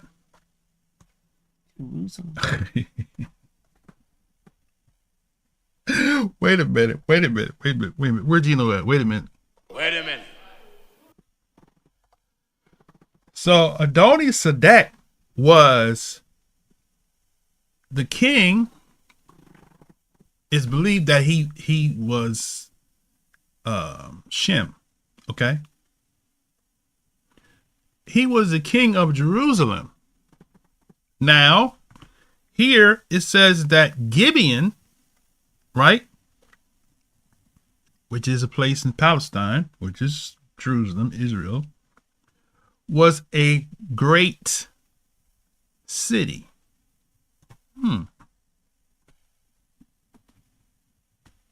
Gibeon is called great. The New Jerusalem is called great. Babylon is called great. America wants to be great. America wants to be the Babylon, make America great again. When was it great, brother? Okay. Only in their eyes were they great. I never called America great. Okay, now let's continue. Let's go further. Let's go to Jonah. No, I'm sorry. Before I get to Jonah, let's go to Jeremiah 22. Let's start at verse 1 and read down to verse 8. Okay. Thus says Yah, go down to the house of the king of Yehuda and speak there this word. Okay. And say, hear the word of Yah, O king of Yehuda, and that sittest upon the throne of David, thou and thy servants and thy people that enter in by these gates. Right. Thus says Yah, execute ye judgment and righteousness, right, and deliver the spoiled out of the hand of the oppressor. Right. And do no wrong, do no violence to the stranger, the fatherless, nor the widow, neither shed innocent blood in this place. For if you do this thing indeed, then shall there enter in by the gates of this house kings sitting upon the throne of David, riding in chariots and on horses, he and his servants and his people. Right. But if ye will not hear these words, I swear by myself, says Yah, that this house shall become a desolation. For thus says Yah unto the king's house of Yehuda, thou art Gilead unto me, and the head of Lebanon. Yet surely I will make thee a wilderness and cities which are not inhabited. So stop for a second. So has that happened? No, it hasn't. So because that's another part of prophecy that people get thrown off about. See, Jerusalem, that part where they call it the Holy Land, that's not a wilderness, because that's a future prophecy. Isn't it? Okay, let's continue. Go ahead. And I will prepare destroyers against thee, every one with his weapons, and they shall cut down thy choice cedars and cast them into the fire. Right. And many nations shall pass by this city, and they shall say every man to his neighbor, wherefore hath Yah done thus unto this great city? The great city. Boom. The great city as referred to in Revelation. Right. You see that? You see that? That's right. All right. Wait a minute. Hold on. There you go. That's right. You got it. That judgment has not happened. Because look at what he says here. That would happen to that great city he called Jerusalem, right? Now, he said to the kings, I will prepare destroyers against thee, everyone with his weapons. And they shall cut down thy choice cedars and cast them into fire. And many nations shall pass by the city, and they shall say, every man to his neighbor, where have Yah done it to this great city? Right? Now, the first 5 is one I wanted to pull out. It says, verse 5, if you will not hear these words, I swear by myself, says Yah, that this house shall become a desolation. Right? Okay. And it says here, I will make thee a wilderness in cities which are not inhabited. That's why we know it's a future prophecy, because that didn't happen. So we know that this great city has to reap some kind of judgment that's going to make her a wilderness, right?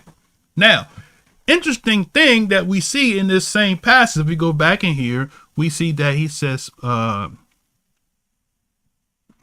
will prepare destroyers against thee, everyone with his weapons, and they shall cut it down, choice cedars, and cast into the fire, right?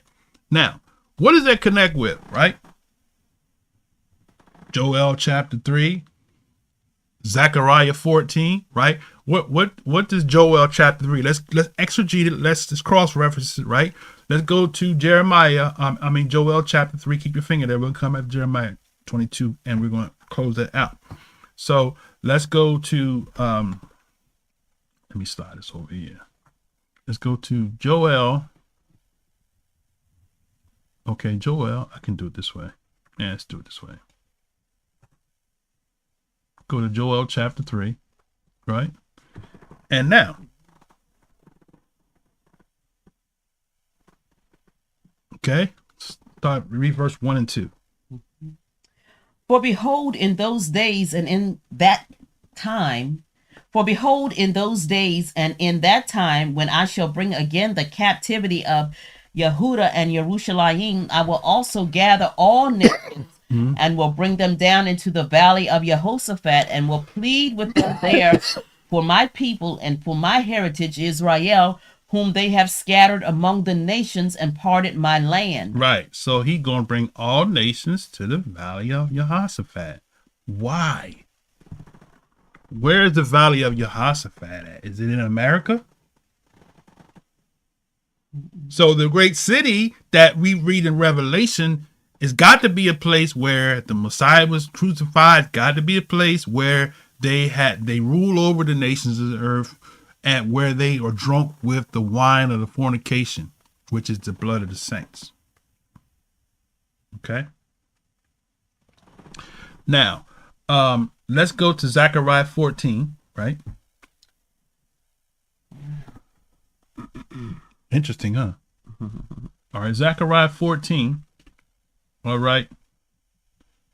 14. All right. This is going to bring it out. This is going to really bring it out.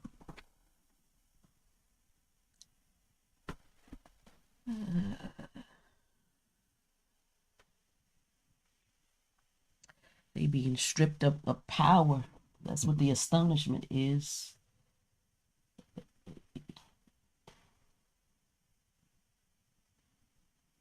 Okay, hold on a second. Been in power for so long. Never mind. I was looking for my bring it out. I must have didn't put it in. I'll find it later. Okay, all right. So now, Zechariah 14:1. All right, go ahead. Behold, the day of Yah cometh, and thy spoil shall be divided in the midst of thee. So stop right there. So we're talking about the day of Yah. What is the day of Yah? Right? The day of Yah is Yah's day of judgment, right? His vengeance, where Yah recompense his people.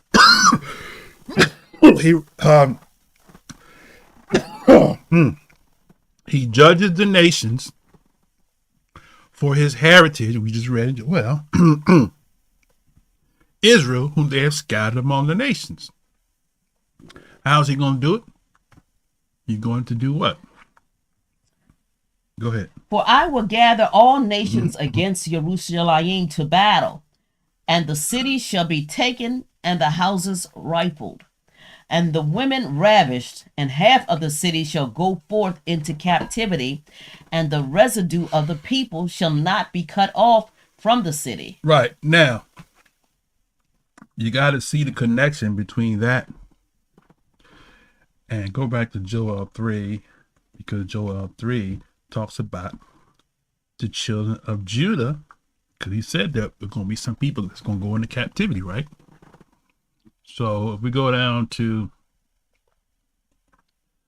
verse 7 and 8, 3, 7, and 8.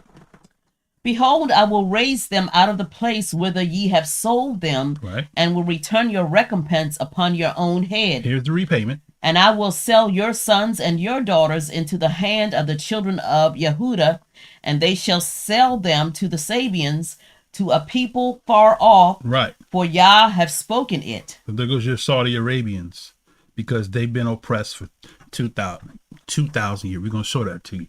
All right, now, so Judah's going to sell these people that's going into captivity that we just read in Zechariah 14. Zechariah 14 said that they shall go forth and they shall go into captivity, right? So can we see that both are sinking? This is the same time period, right? They both are sinking, right? They're going into captivity, right? He which led into captivity, that's next week's lesson, must go into captivity, right? So now, when we see this here, we see that this is fulfilling that. Now, let's go back to where I was. Let's go to back to Jeremiah. Okay.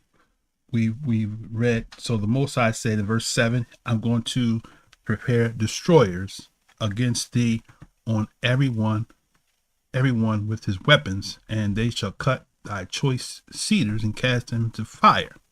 Right? Interesting. Now, without going over there, remember Yah said that Israel is his battle axe, and with him will he break pieces of nations. That happens at that same time, right? That's when the captivity takes place, right? That's when he that led the captivity shall go into captivity. He that lived by the sword shall be by the sword die. He talked about, I will put a place of graves in Israel, and I will call it Ham and Gog, and I will bury Gog and all his bands. And the mountain shall be called Ham and Gog, right? Now, let's go to Jonah. Okay, Jonah, right? Jonah 1. Okay. And let's read 1 and 2. Jonah 1 and 2. Right? All right. Verses 1 and 2, is that what you're saying? Uh-huh. Now the word of Yah came unto Jonah the son of Amittai, saying, Arise, go to Nineveh, that great city, and cry against it, for their wickedness is come up before me. That great city. See that? Okay. That great city, right? Now, we're going to show you something in a minute. Okay.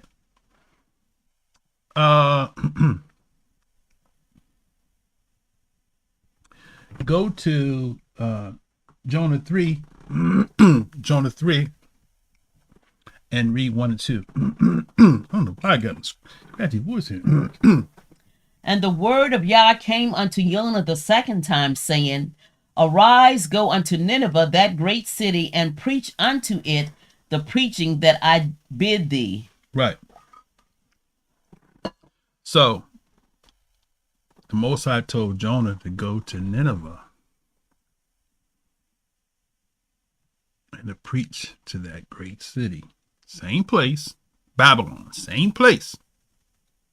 You can't separate Nineveh from Babylon. Same place. Okay? Now,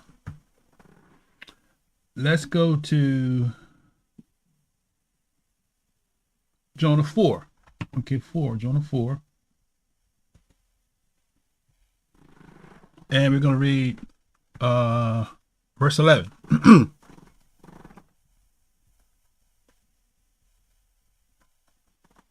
And should not I spare Nineveh, that great city, wherein are more than 60,000 persons that cannot discern between their right hand and their left hand, and also much cattle? Right. There it is. That great city. Okay. So that the Most High,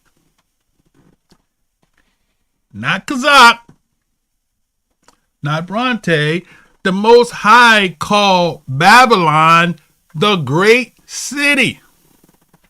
Right? So my question to those that teach Babylon is America, when did America become Babylon?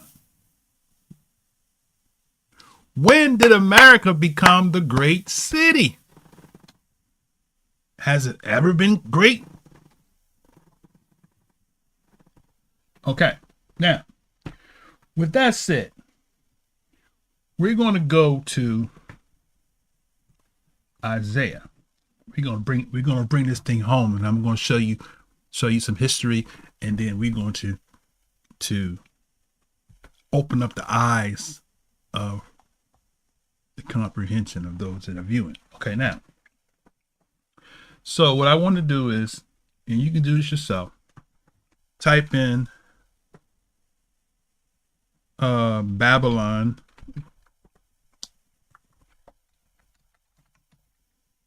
okay, is fallen. Hit enter and boom. So it's there twice. Okay, but it's actually there more than twice, but I'm going to show you something in a second. Let's start with 21 first, right? See, we did this last night, but we started off with this. But I thought that it would be good to start off with Revelation to answer. Now we got everybody's attention. So now we can actually amplify it and bring it on. All right. So now in Isaiah 20, let me check something real quick.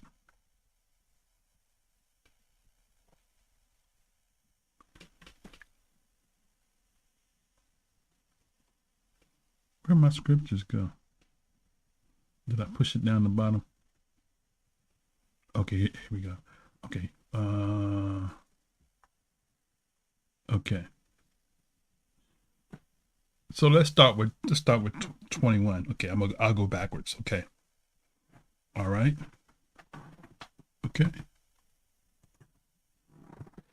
Now we're going to start with 21 and start at verse 1. Okay.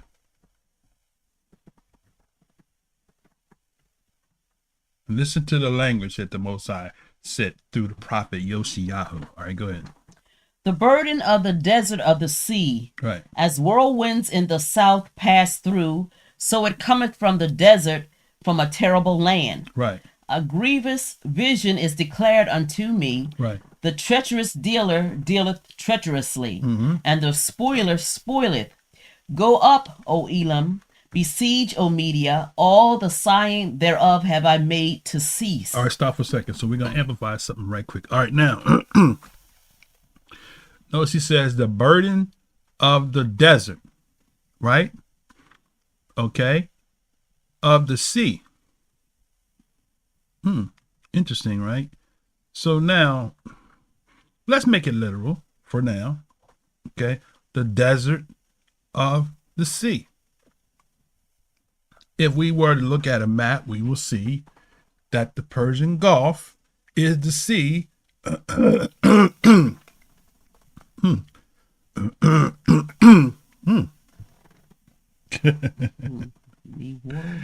I'm good.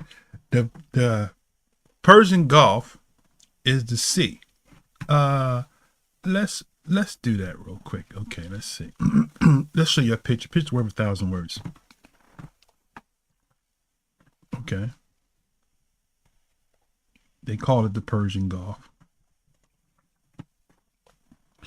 Okay. No thanks. Okay, let's see. Let's go for the Persian Gulf. Didn't they want to? Was it? Gulf of Mexico? That's what I'm thinking about. Okay, all right. Here we go. This is the sea, right? They call it the Persian Gulf, the Arabian Sea. This is the land, right? So now we can see this is literal, right? Look at the sea. The sea was where all through the sea can take you all around. Look at that, all the way around, right? Where does it end up at? The Red Sea. Oh, that's gonna mean something in a minute. The Red Sea, right? Look at that. So you got the Red Sea, right? It goes all the way around. And this is all being surrounded by the desert. All surrounded by the desert. How about that? Is that a coincidence or no? Go around. Look at that. Look at that. Right? Now go back to the scripture. He said what? The burden of the desert of the sea. Right? So now we can see that this land that's Babylon is a desert of the sea. Y'all gonna like me in a minute. All right.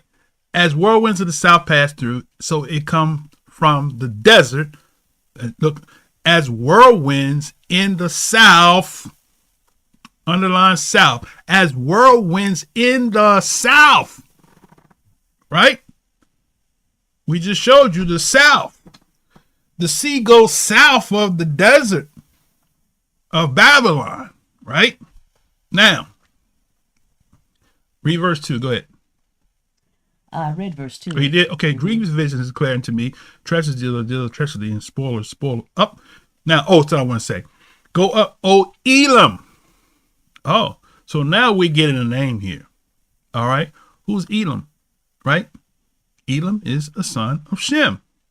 So isn't that territory the territory where the Elamites settled? And then he says, besiege, O Madah. That's the Medes, right? So we know we go back to this map. Oh, let me get back over here if I can. Okay. We can see this territory right here, right?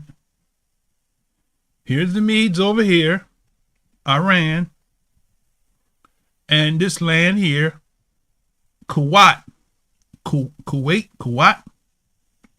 right? All of that is he's talking about Elam, right? Elamites, right? All right. Let's go back. So we're talking about the same landmass, Babylon. Babylon has not changed. It has not become America.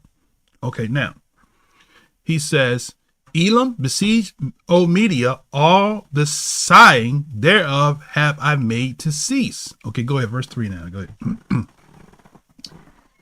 And just to be clear, it says it's telling Elam to go up, and it's telling Right. the Medes to besiege, right?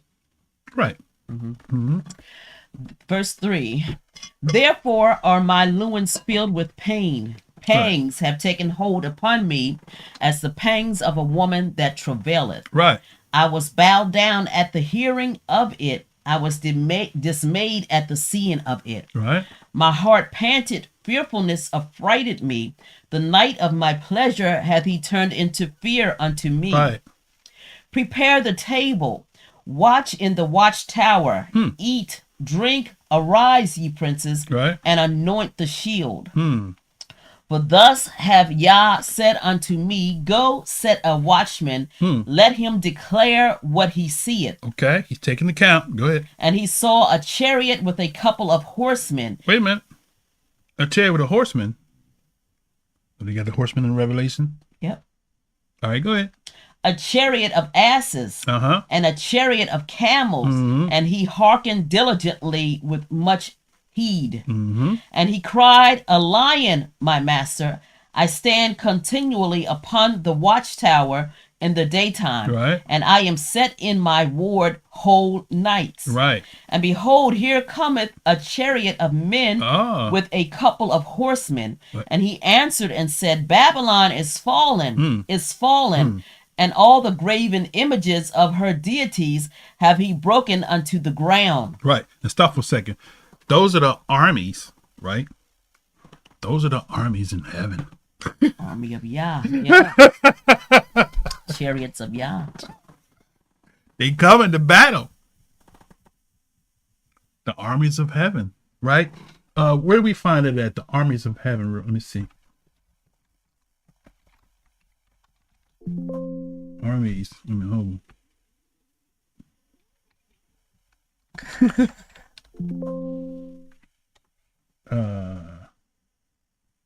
I was looking for exact phrase. Let's change that up here.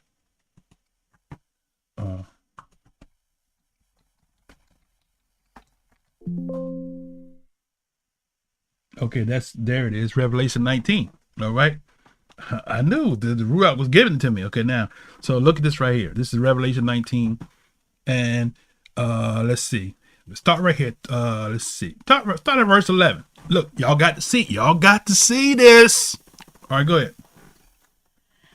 And I saw heaven opened, and behold, a white horse. There you go. And he that sat upon him was called Faithful and True.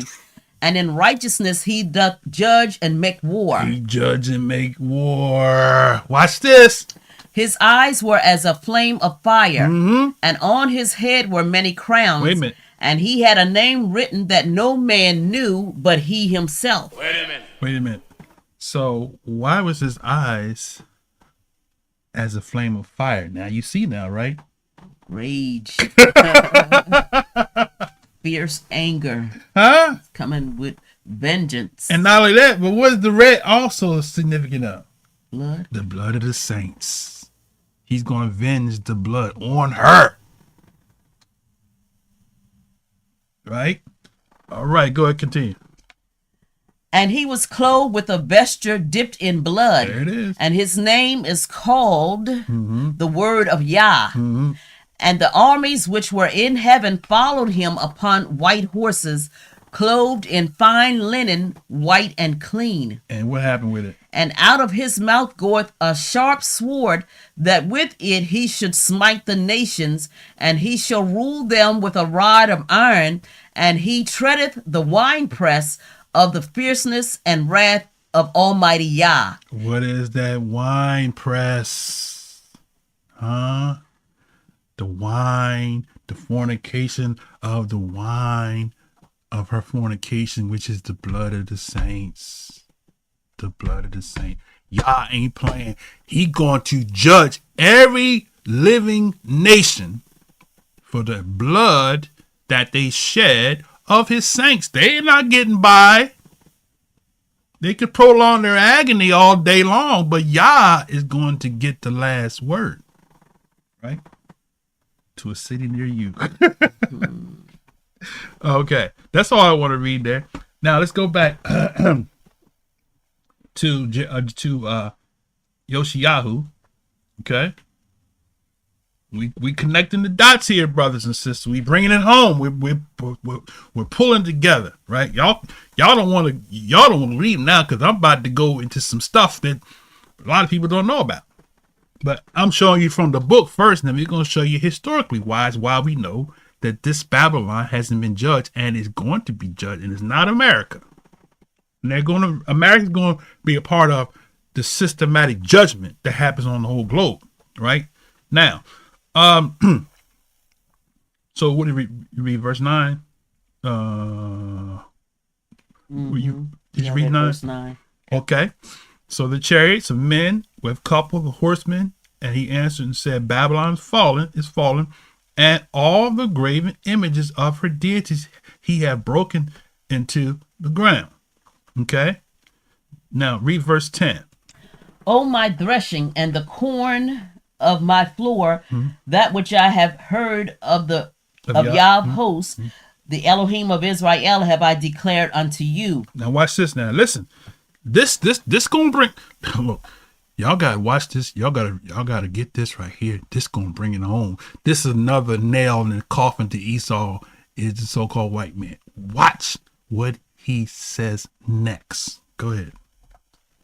The burden of Duma. Who? The burden of Duma, he calleth to me out of Seir. Right. Watchman, what of the night? Watchman, what of the night? Okay. The burden of Duma, right? That's the Arabian, right? Those are Ishmaelites. And out of Seir, which are the Edomites. Okay, go ahead. The watchman said, the morning cometh, and also the night. If ye will inquire ye, return, come. The burden upon Arabia, in the forest in Arabia, shall ye lodge, O ye traveling companies of Dedanim. The burden of Arabia, right? How about that? Go ahead. The inhabitants of the land of Tema brought water to him that was thirsty. Right. They prevented with their bread him that fled. That's another Ishmaelite, Tema, son of Ishmael. Go ahead. For they fled from the swords, from the drawn sword, and from the bent bow, and from the grievousness of war. Right. For thus have Yah said unto me, within a year, according to the years of the hireling, and all the kabod of Kedar shall fail. Right. And the residue of the number of archers, the mighty men of the children of Kedar, shall be diminished. For Yah, the Elohim of Israel, have spoken it. Okay. Right. So now that's coming. That hasn't happened. That's coming. Futuristic. See, we had to be able to decipher what prophecies were fulfilled and what were not. When we decipher which prophecies were not fulfilled, then we can stop putting the wrong people on a prophecy and have our target focus on America when America is only a piece of the pie, right? Now let's go to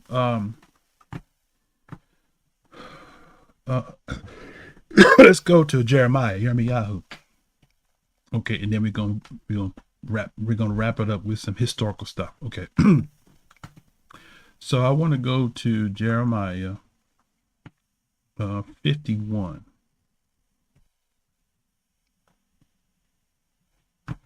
Okay.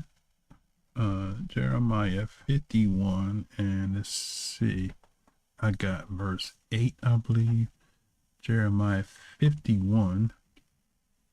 Okay.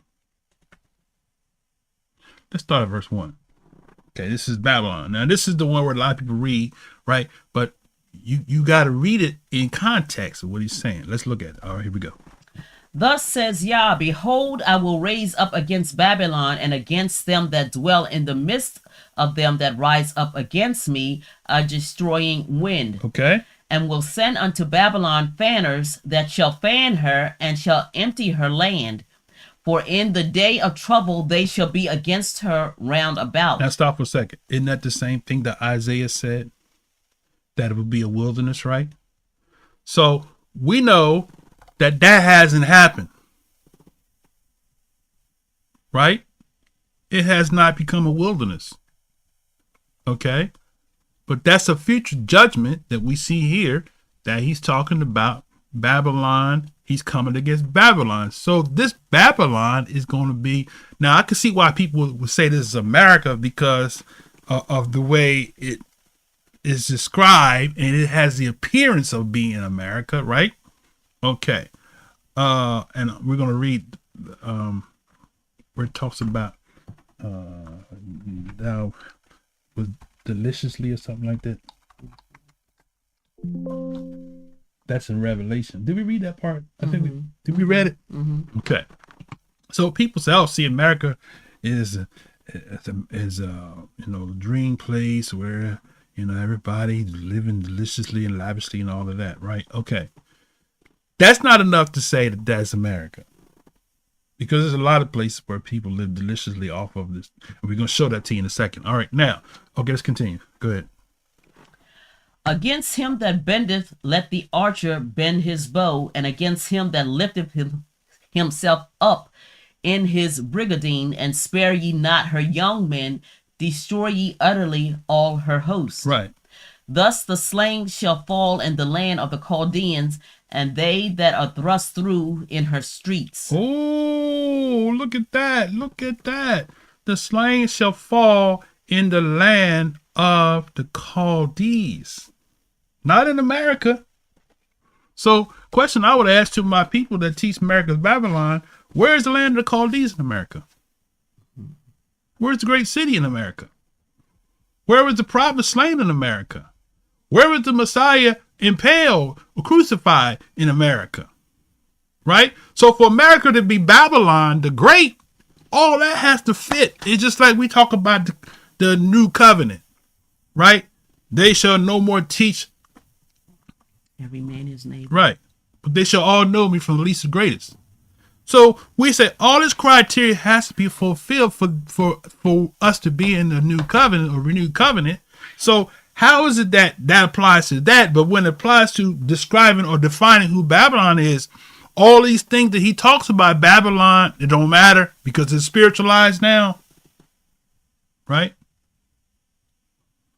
He just said it right there. Thus the slain shall fall in the land of Chaldees. So ask yourself this question. When did that happen in history? In Israel's history? Did it happen? Because if it did happen, please show me where it happened. Where the slain shall fall in the land of Chaldees and they are thrust through in the streets, right? And the land will become a wilderness, okay? All right, go ahead, continue. For Israel hath not been forsaken, right, nor Yehuda of his Elohim, right, of the Elohim of hosts. Though their land was filled with sin against the Kodesh one of Israel, right, flee out of the midst of Babylon and deliver every man his soul. Be not cut off in her iniquity, for this is the time of Yah's vengeance. He will render unto her a recompense. Right. See that? So he said, flee out of the midst of Babylon. So this is literal, fleeing literally out of Babylon, the literal Babylonian kingdom, because there's coming a judgment. Right? That hasn't happened. Right? So this is not talking about America. No, it's not. Okay? We just showed you here in verse 4, the land of the Chaldees. We know there is no land of Chaldees in America, right? We know all of those things that have to fit this bill for Babylon to be Babylon don't fit America. We already told you the people, the seas, the 7 mountains had nothing to do with hills, mountains. It had nothing to do with water, right? It had to do with the people, Israel, right? Okay, now go ahead. Verse 7. Did you read? 6? Babylon hath been a golden cup in Yah's hand, Babylon has been a golden cup that made all the earth drunken. The nations have drunken of her wine, therefore the nations are mad. Look at that. So now, They mad. It's bringing it home. Say, Because he's saying that the nations, right, were drunk of her wine. Right? Intoxicated. That's what that madness Right. is. They're intoxicated with, yeah. So blood of the that, saints. right. Ooh. That's what they did to capitalize on a global scale. Those of us who are Israelites, who they call us African slaves. Have sacrificed our blood. We're going to show you that in the slave trade, it was always the same people that they were taken into captivity. In the biblical days and in historical days. But go ahead. I was saying their deities, require these blood sacrifices. Yeah. Right. So go ahead. Let's go back. All right. Verse 8. Babylon is suddenly fallen and destroyed. Howl for her. Take balm for her pain. If so be, she may be healed. Right. We would have healed Babylon, but she is not healed. Forsake her and let us go every one into his own country, for her judgment reacheth unto heaven and is lifted up even to the skies. Let's stop there. So, isn't Babylon the place where Yah split them during the days when they were building the tower? Right? So, that same place was never judged. It's become the house of wickedness, right? So much so that Abraham was told to get out of there, go to a land. I'm gonna show you, right? So, also, I want to bring out which is that the king of Assyria, right? When he said, and what verse was that where he said that they have sinned in the land? Okay, verse 5, right? Look at verse 5. I'm gonna show you something. We're gonna tie it together here. All right, go to verse 5. It says, "For Israel did what? For Israel have not been forsaken, nor Yehuda of his Elohim, of Yah of hosts, though their land was filled with sin against the Kodesh one of Israel." So when did that happen? When was their land filled with sin against the Kodesh one of Israel? Okay. So I'm glad you asked the question. So we're going to answer that question, right?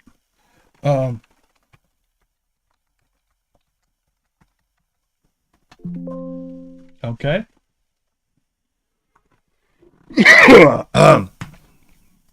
This is 2 Kings chapter 17, right? Let's start at verse 22 and we'll read to 24. Okay, go ahead. For the children of Israel walked in all the sins of Jeroboam, which he did, they departed not from them. Right.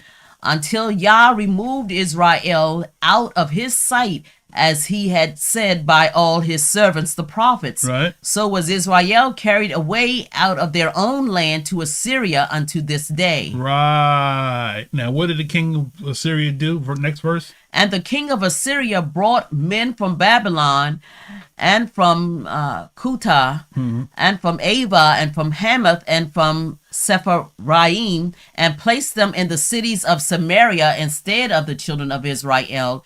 And they possessed Samaria and dwelt in the cities thereof. Hush your fuss. So he took the set apart people out and put the Babylonians in. And the Babylonians, so now the Babylonians now become the great city in 2 locations. Because the Babylon the Great is now in Israel the Great. And now it becomes Babylon the Great too.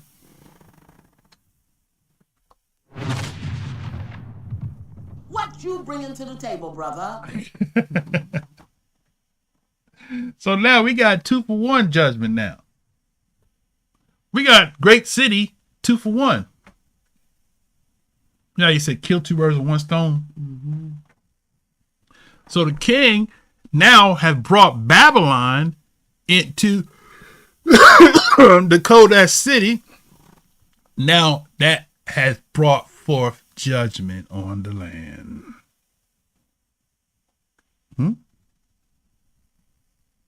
So that's why the Babylon, the city,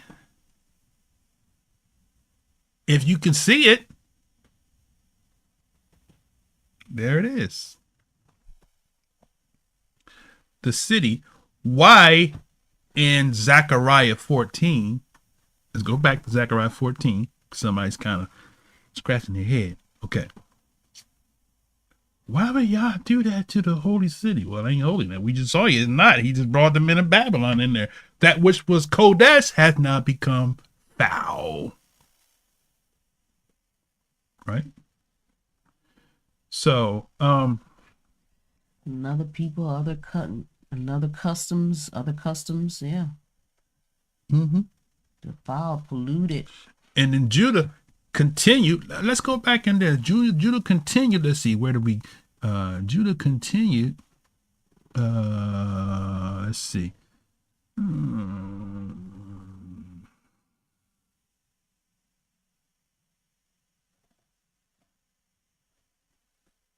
Hold on a second, Judah. Hold on a second. The verse.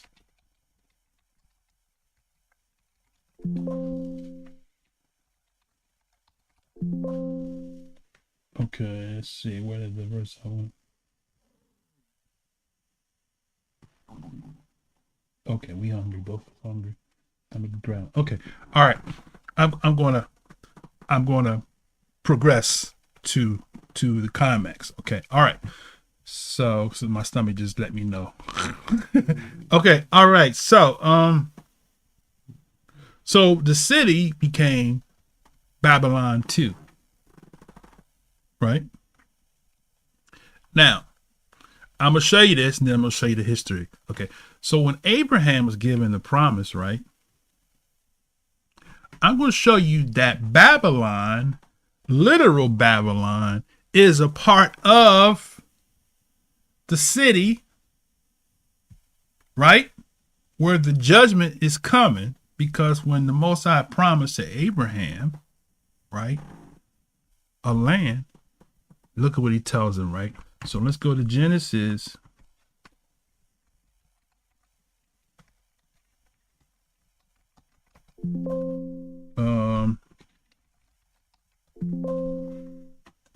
Hold on. 15. That's what I want. 15. Okay, 15. All right.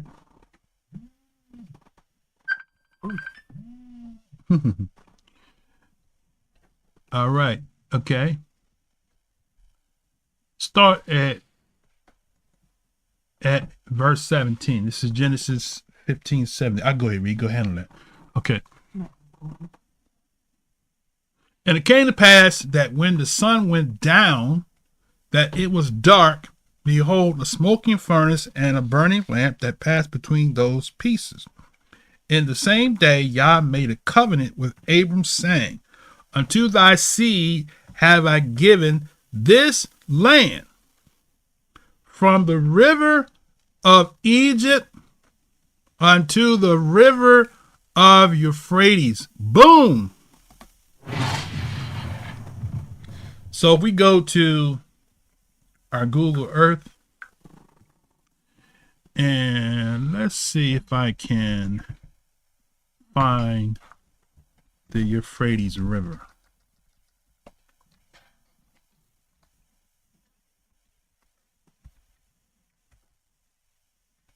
Okay.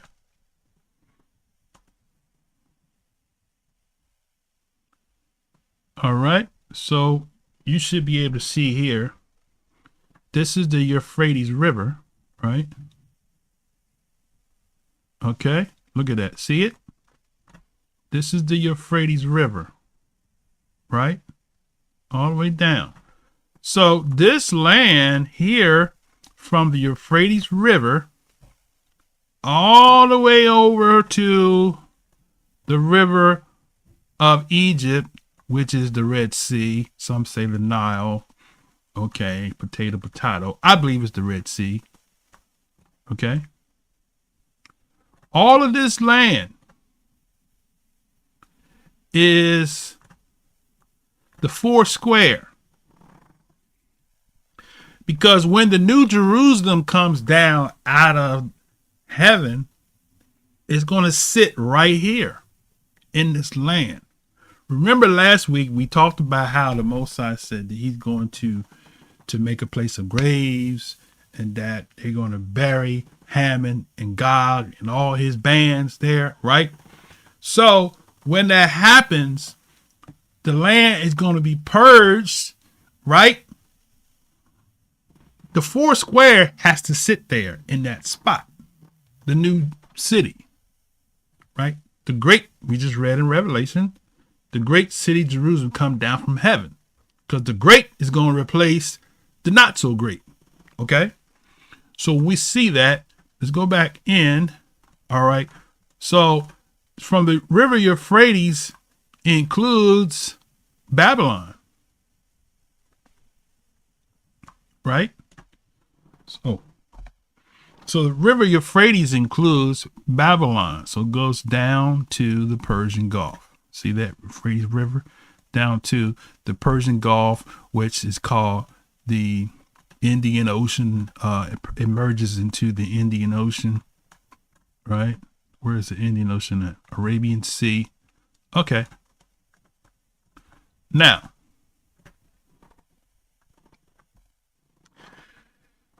Babylon housed the majority of the Israelites that never left. And then we're going to show you that Israelites that left, many were brought back into Babylon again in ships. Right? Just like we was brought to Babylon in Egypt, I should say, in America in ships, right? The same people, right? Now, here's the piece of history that is missing in a lot of circles, right? Okay, now, we all know about the trans-Saharan slave trade, right? Okay. Now, I want to show you some pictures here, right? Okay. First, before I do that, let's do this here. I'm going to show you, it's called the Red Sea or Arab slave trade, right? Now, the Red Sea, actually, I'm going to go backwards. We're going to start with the Indian Ocean slave trade, okay? Say Indian, right? Ocean slave trade, right? Indian Ocean slave trade, right? Okay. What you talking about, Willis? We never heard of Indian Ocean slave trade. Okay. The Indian Ocean slave trade, I'm going to do this, okay?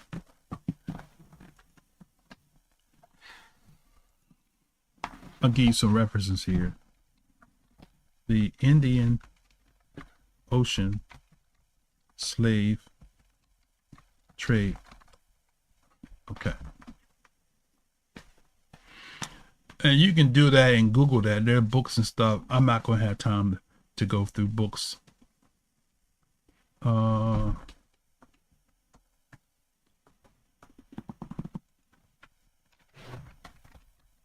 on a second.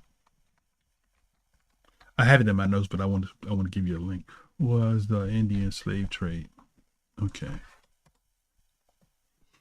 Okay, here we go. Let's bring this on the screen. Okay. The Indian, here we go. The Indian slave trade was also known as the East African slave trade. Okay, let me read that again. The Indian Ocean slave trade, also known as the East African slave trade, involved the forced movement of primarily sub-Saharan who? Africans. Across the Indian Ocean. This trade, which began thousands of years ago, significantly expanded with the rise of who? Byzantine. And who? Sassanid. Right. Trading enterprise in the late antiquity and with the rise of the Muslim trading in the 7th century. So, the Indian Ocean slave trade was before the trans-Saharan, right? Or Arab slave trade, right? So when that happened, as he said, it happened during antiquity, right? Now, the Indian Ocean slave trade started right around the time after, in the 1st century, after the death of the Messiah, right? It started then, right? Because Israel fled. Remember, we all know the Israelites fled from persecution away from the Romans. So guess what? These Byzantine people, who are a combination of Albanians, Arabs, Armenians, and Assyrians, Bulgarians, Gauls, Latini, Serbs, Thracians, let me let y'all see my notes here, and blacks. The Sacydians, see if I can move this out the way, some kind of way when I copied it. Let's see if I can. Let's try that again.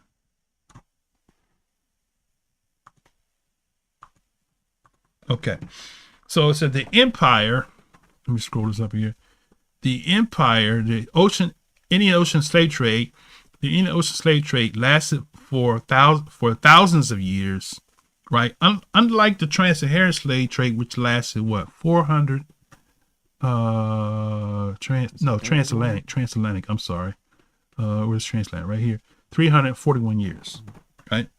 So the transatlantic slave trade only lasted 341 years, whereas the longest lasting one, the Indian Ocean, it started in the 1st century, about 70 Common Era AD, and it ended in 1962. So after we got the Emancipation Proclamation, they were still being enslaved. These are Israelites. They were brought from the it lasted thousands of years from antiquity to the present. The trade expanded significantly during 3 periods. The 1st century, the rise of the Byzantine. The empire included various ethnic groups, including the Byzantine Greeks, Albanians, Arabs, those are the Indo-Eurasian Arabs, Armenians, Assyrians, Bulgarians, Goths, Latini, Serbs, Thracians, Sans, and Vlachs. The Sassanid, Iranians, stock or Persians, trading enterprises, the 10th through the 13th centuries. The growth of the medieval slave trade, which coincided with the expansions of the Islamic Empire, economic prosperity, and political unification in Song, China, right?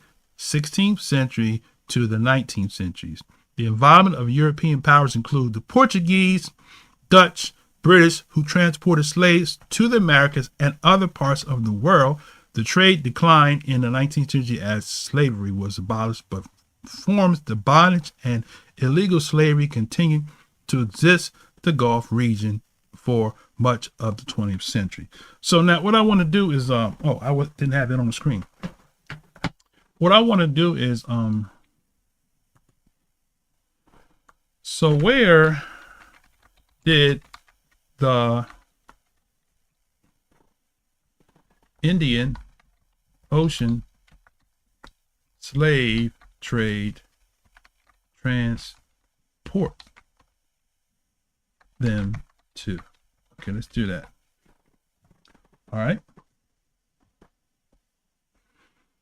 Okay.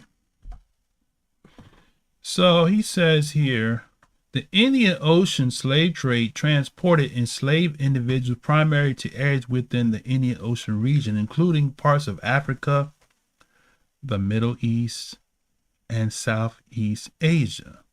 Specifically, enslaved people were transported to, okay, so they grabbed the Israelites from East African coast, Zanzibar, Kilwa, Lamu, Malindi, Somalia, Barawa, Arabian Peninsula, Oman, Aden, etc., right? Okay. So, that's the Indian Ocean slave trade, right? So, they ended up joining the Israelites back in captivity, right? In these places, right? Parts of Africa, Middle East, and Southeast Asia. So, where is Southeast Asia?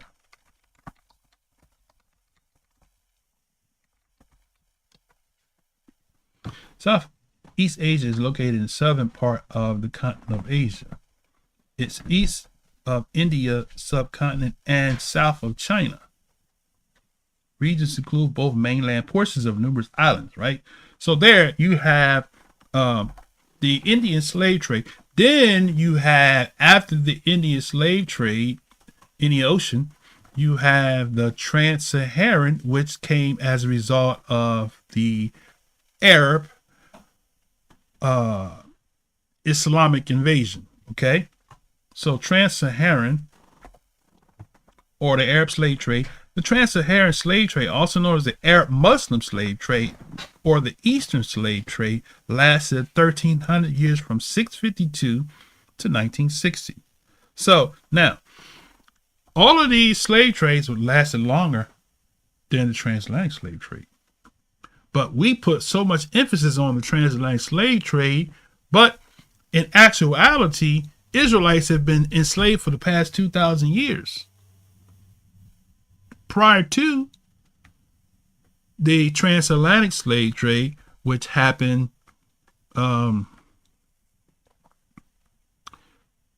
they have here 1526 to 1867, which was 341 years. So you got the Red Sea or Arab slave trade, the Red Sea. Okay, so you got the Red Sea.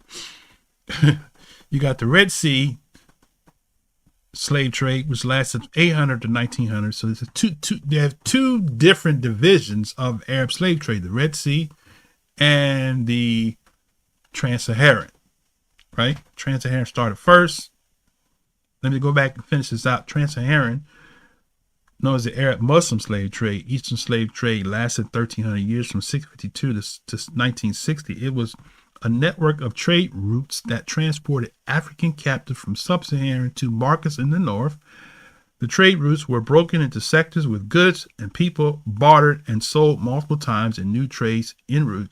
The trade began when Abdullah bin Said, the king of Islamic Egypt, conquered the Sudan in the late 7th century. The king imposed a treaty on the Sudanese king, which required the Sudanese king to supply hundreds of African slaves to Muslim king of Egypt. Each year by the 14th century, an overwhelming number of slaves came from sub-Saharan Africa.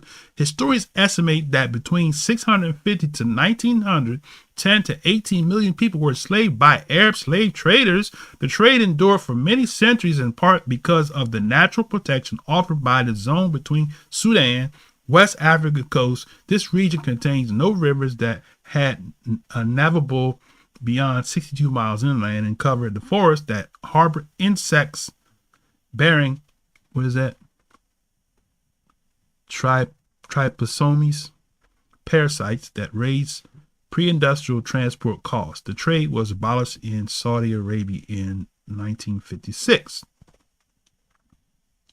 So you got from 652 to 1960 that this trans-Saharan slave trade continued up until present day 1960.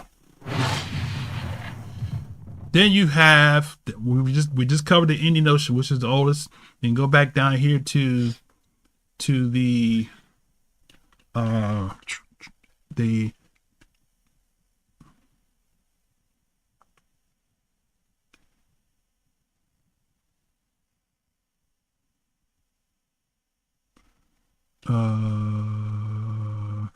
Red Sea and the Indian Ocean. I guess the Red Sea. So the Red Sea, I covered it already. Okay. So you have all these different slave trade. Now look at this, right? I'm gonna show you these pictures and we're gonna wrap it up. Okay. Here's some pictures of Iranians, Afro-Iranians, right?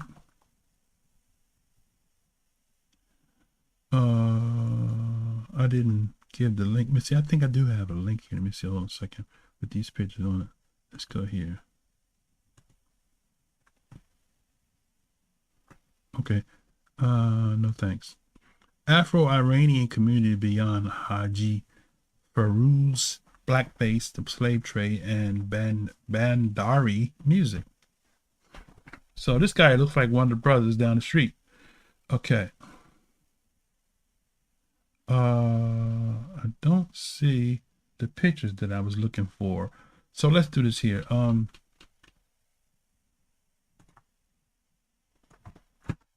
Afro-Iranian. It's the Afro-Iranians. So look at these pictures here. These are people, I'm running out of time, so that's why I'm trying to expedite and go fast.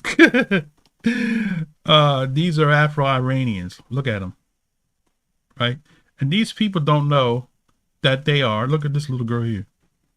They don't know that their ancestral history goes back to Africa because they were brought into the land via the Red Sea slave trade. Okay. Then you have the Afro-Iraqis.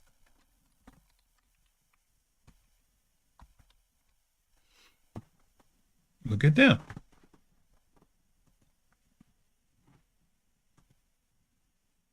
These are Israelites that have been enslaved through the Red Sea, Indian Ocean, and the Red Sea slave trades, right? Now, I'm going to do this here real quick. Okay.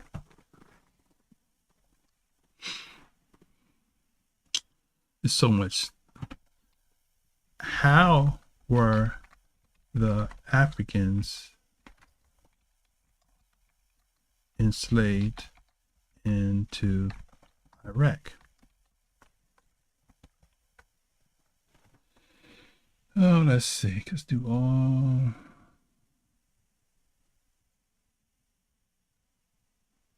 Africans were enslaved brought to Iraq primarily during the Abbasid Caliphate 750 to 1258 with two major routes, the Persian Gulf and the Red Sea Mecca routes. Slaves were transported via ships and caravans and were often purchased in markets like Mecca, where they were then brought to Iraq to work as domestic service in agriculture or as soldiers. How about that? This says around the middle of the 9th century, there were two major slave routes from Africa to Lower Iraq, one via the Persian Gulf, another via Mecca. Okay. So now let's do this real quick. How were the Africans enslaved into Iran? Let's go to Iran, right? That's the neighboring. The Africans were enslaved and brought into Iran through Indian Ocean slave trade. There it is. With Arab and Persian traders. Who? Arab and Persian traders playing a key role. The trade was active from antiquity through the 19th century. Slaves were acquired primarily from East Africa, including regions like Tanzania, Kenya, Ethiopia, and Somalia. So we got some cousins over there in Iran. So as I close, Babylon has not been judged. So the Babylon that's going to be judged according to prophecy is the same Babylon who is the mother of the trade. All nations, right, were made rich by not by selling gold and diamonds, but by selling the heritage of Yah, the Israelites. So that's all I have for today. Next Shabbat, we're going to go into the second phase of this, which is there going to be a reverse slave trade?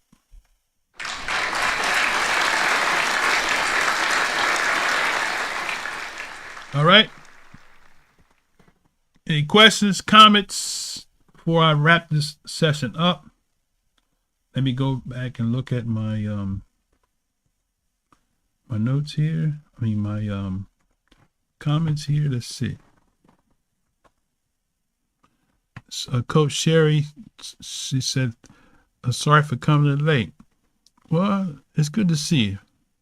It's good to see you. Like to the Gentiles, my Montreal time zone makes the stream start early. Okay. Montreal. Are you in Canada now? Let's see.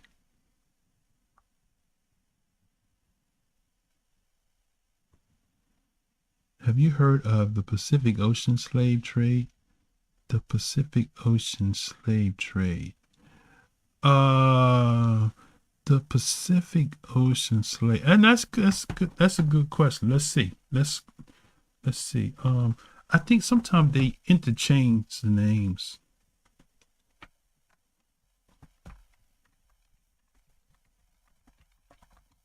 What's the Pacific Ocean slave trade?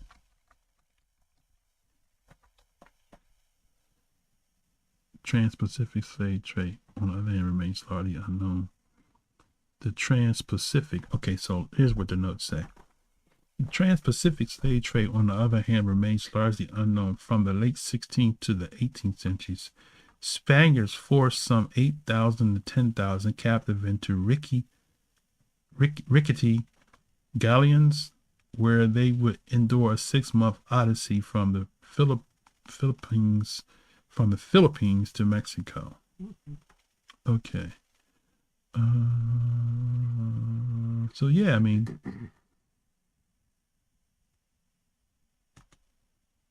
interesting. That's interesting. Okay. Let's go back to the comments.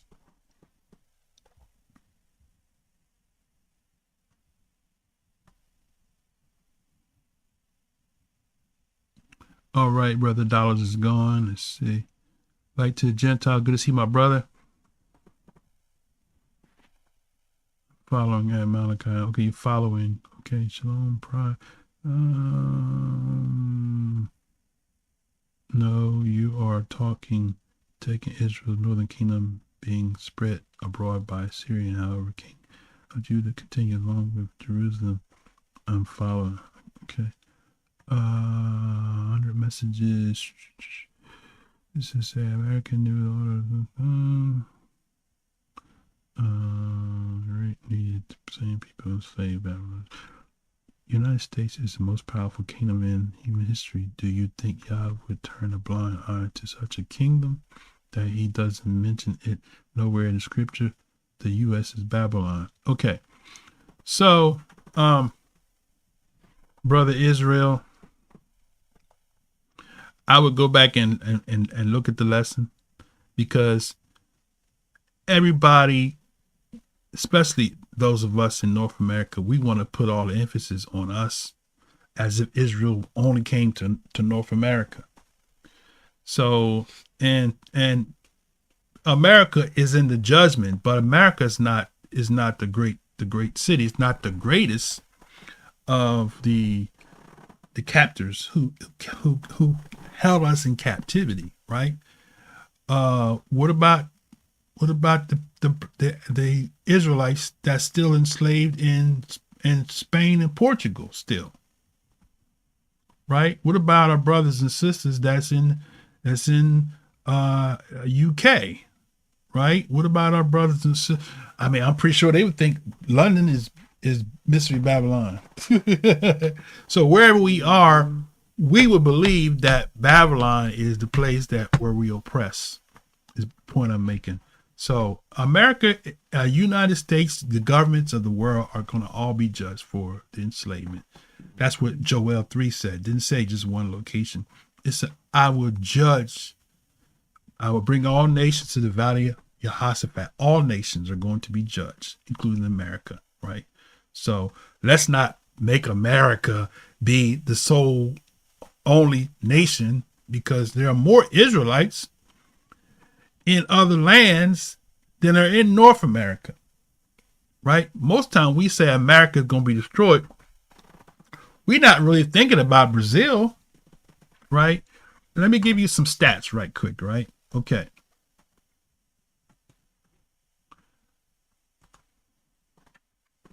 Where did the majority of enslaved Africans go?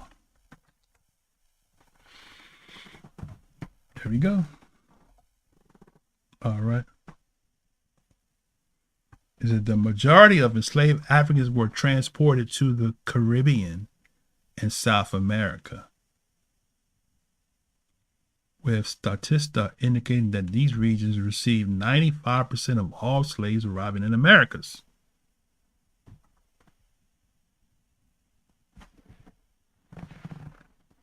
It says only a small percentage of enslaved Africans were directly brought to North America, including the United States. In Europe, a very small number of enslaved people were taken to Europe, with only just over 10,000 disembarking there. So, is anywhere being destroyed? Because it says the other nations are returning back to their own lands. During what's being destroyed is the system, right? Not the places, because they're going to be. Revelation says they're going to be cleaning up the dead bodies for right. 6 months or something, I believe. 7 months. 7 years. Okay. So the thing is that, we can get all emotional about our captivity. We can get all emotional about our captivity and act as though our captivity has a precedent over all the other people, Israelite captivities. What about the Israelites that are enslaved still in Africa? Right? Because we just read that some of them were taken in captivity into Africa. Right? So we know that Israel has been largely transported to South America and not North America. Okay? Yeah. And during the 1,000 years, people are going to get a chance to get it right, and right. Some people ain't going to get it right. So people get caught doing some things that they shouldn't be doing and going to get cut off. So yeah, they don't need a new land, and they still might be practicing old. Yeah. Only the holy city is going to be right. new. So that's all I have for today. And I probably can guarantee you that the brother who made that comment is not still listening.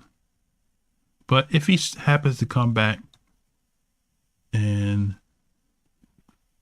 see or watch this out to the end, then he'll hear my comment back to him. But I don't know that. Let's see, where's this comment at? I'll just comment in the note. Let's see, Israel. Okay.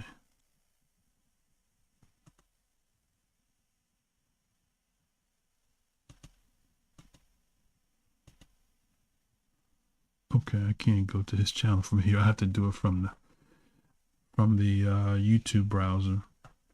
But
Put your L in Babylon.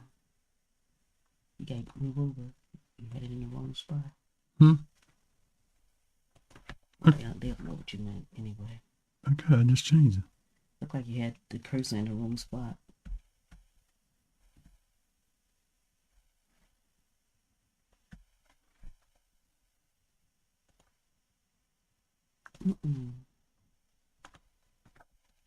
L-O-N.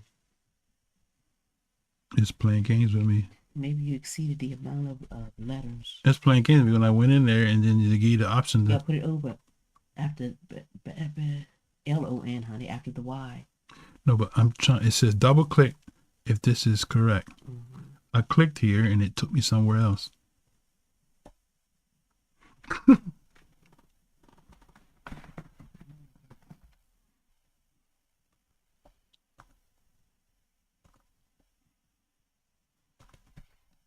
Okay, so I'm responding to the brother's comment, and basically, see, that's what I did. It went somewhere else. It don't like correcting it.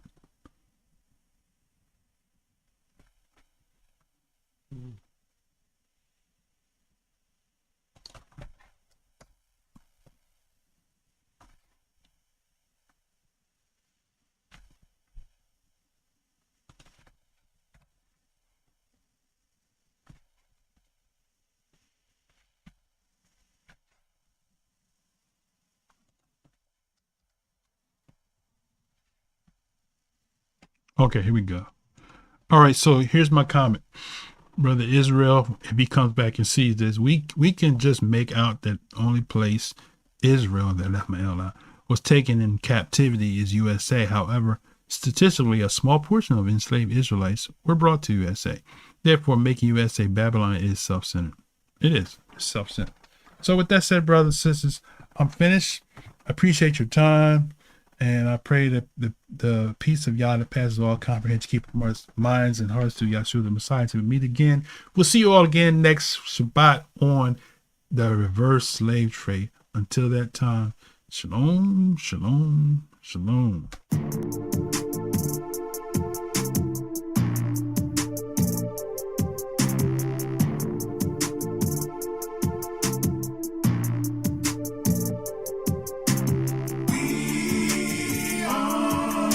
sons and daughters of the covenant of Yah.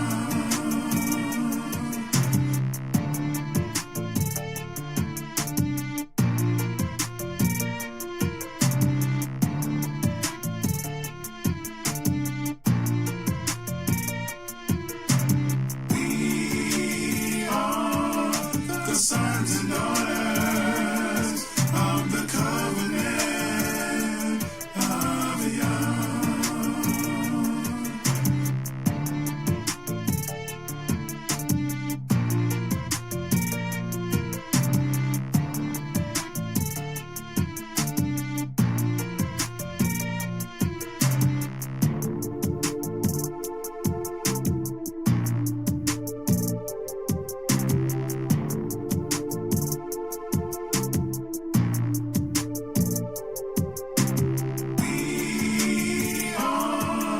The sons and daughters of the covenant of Yah.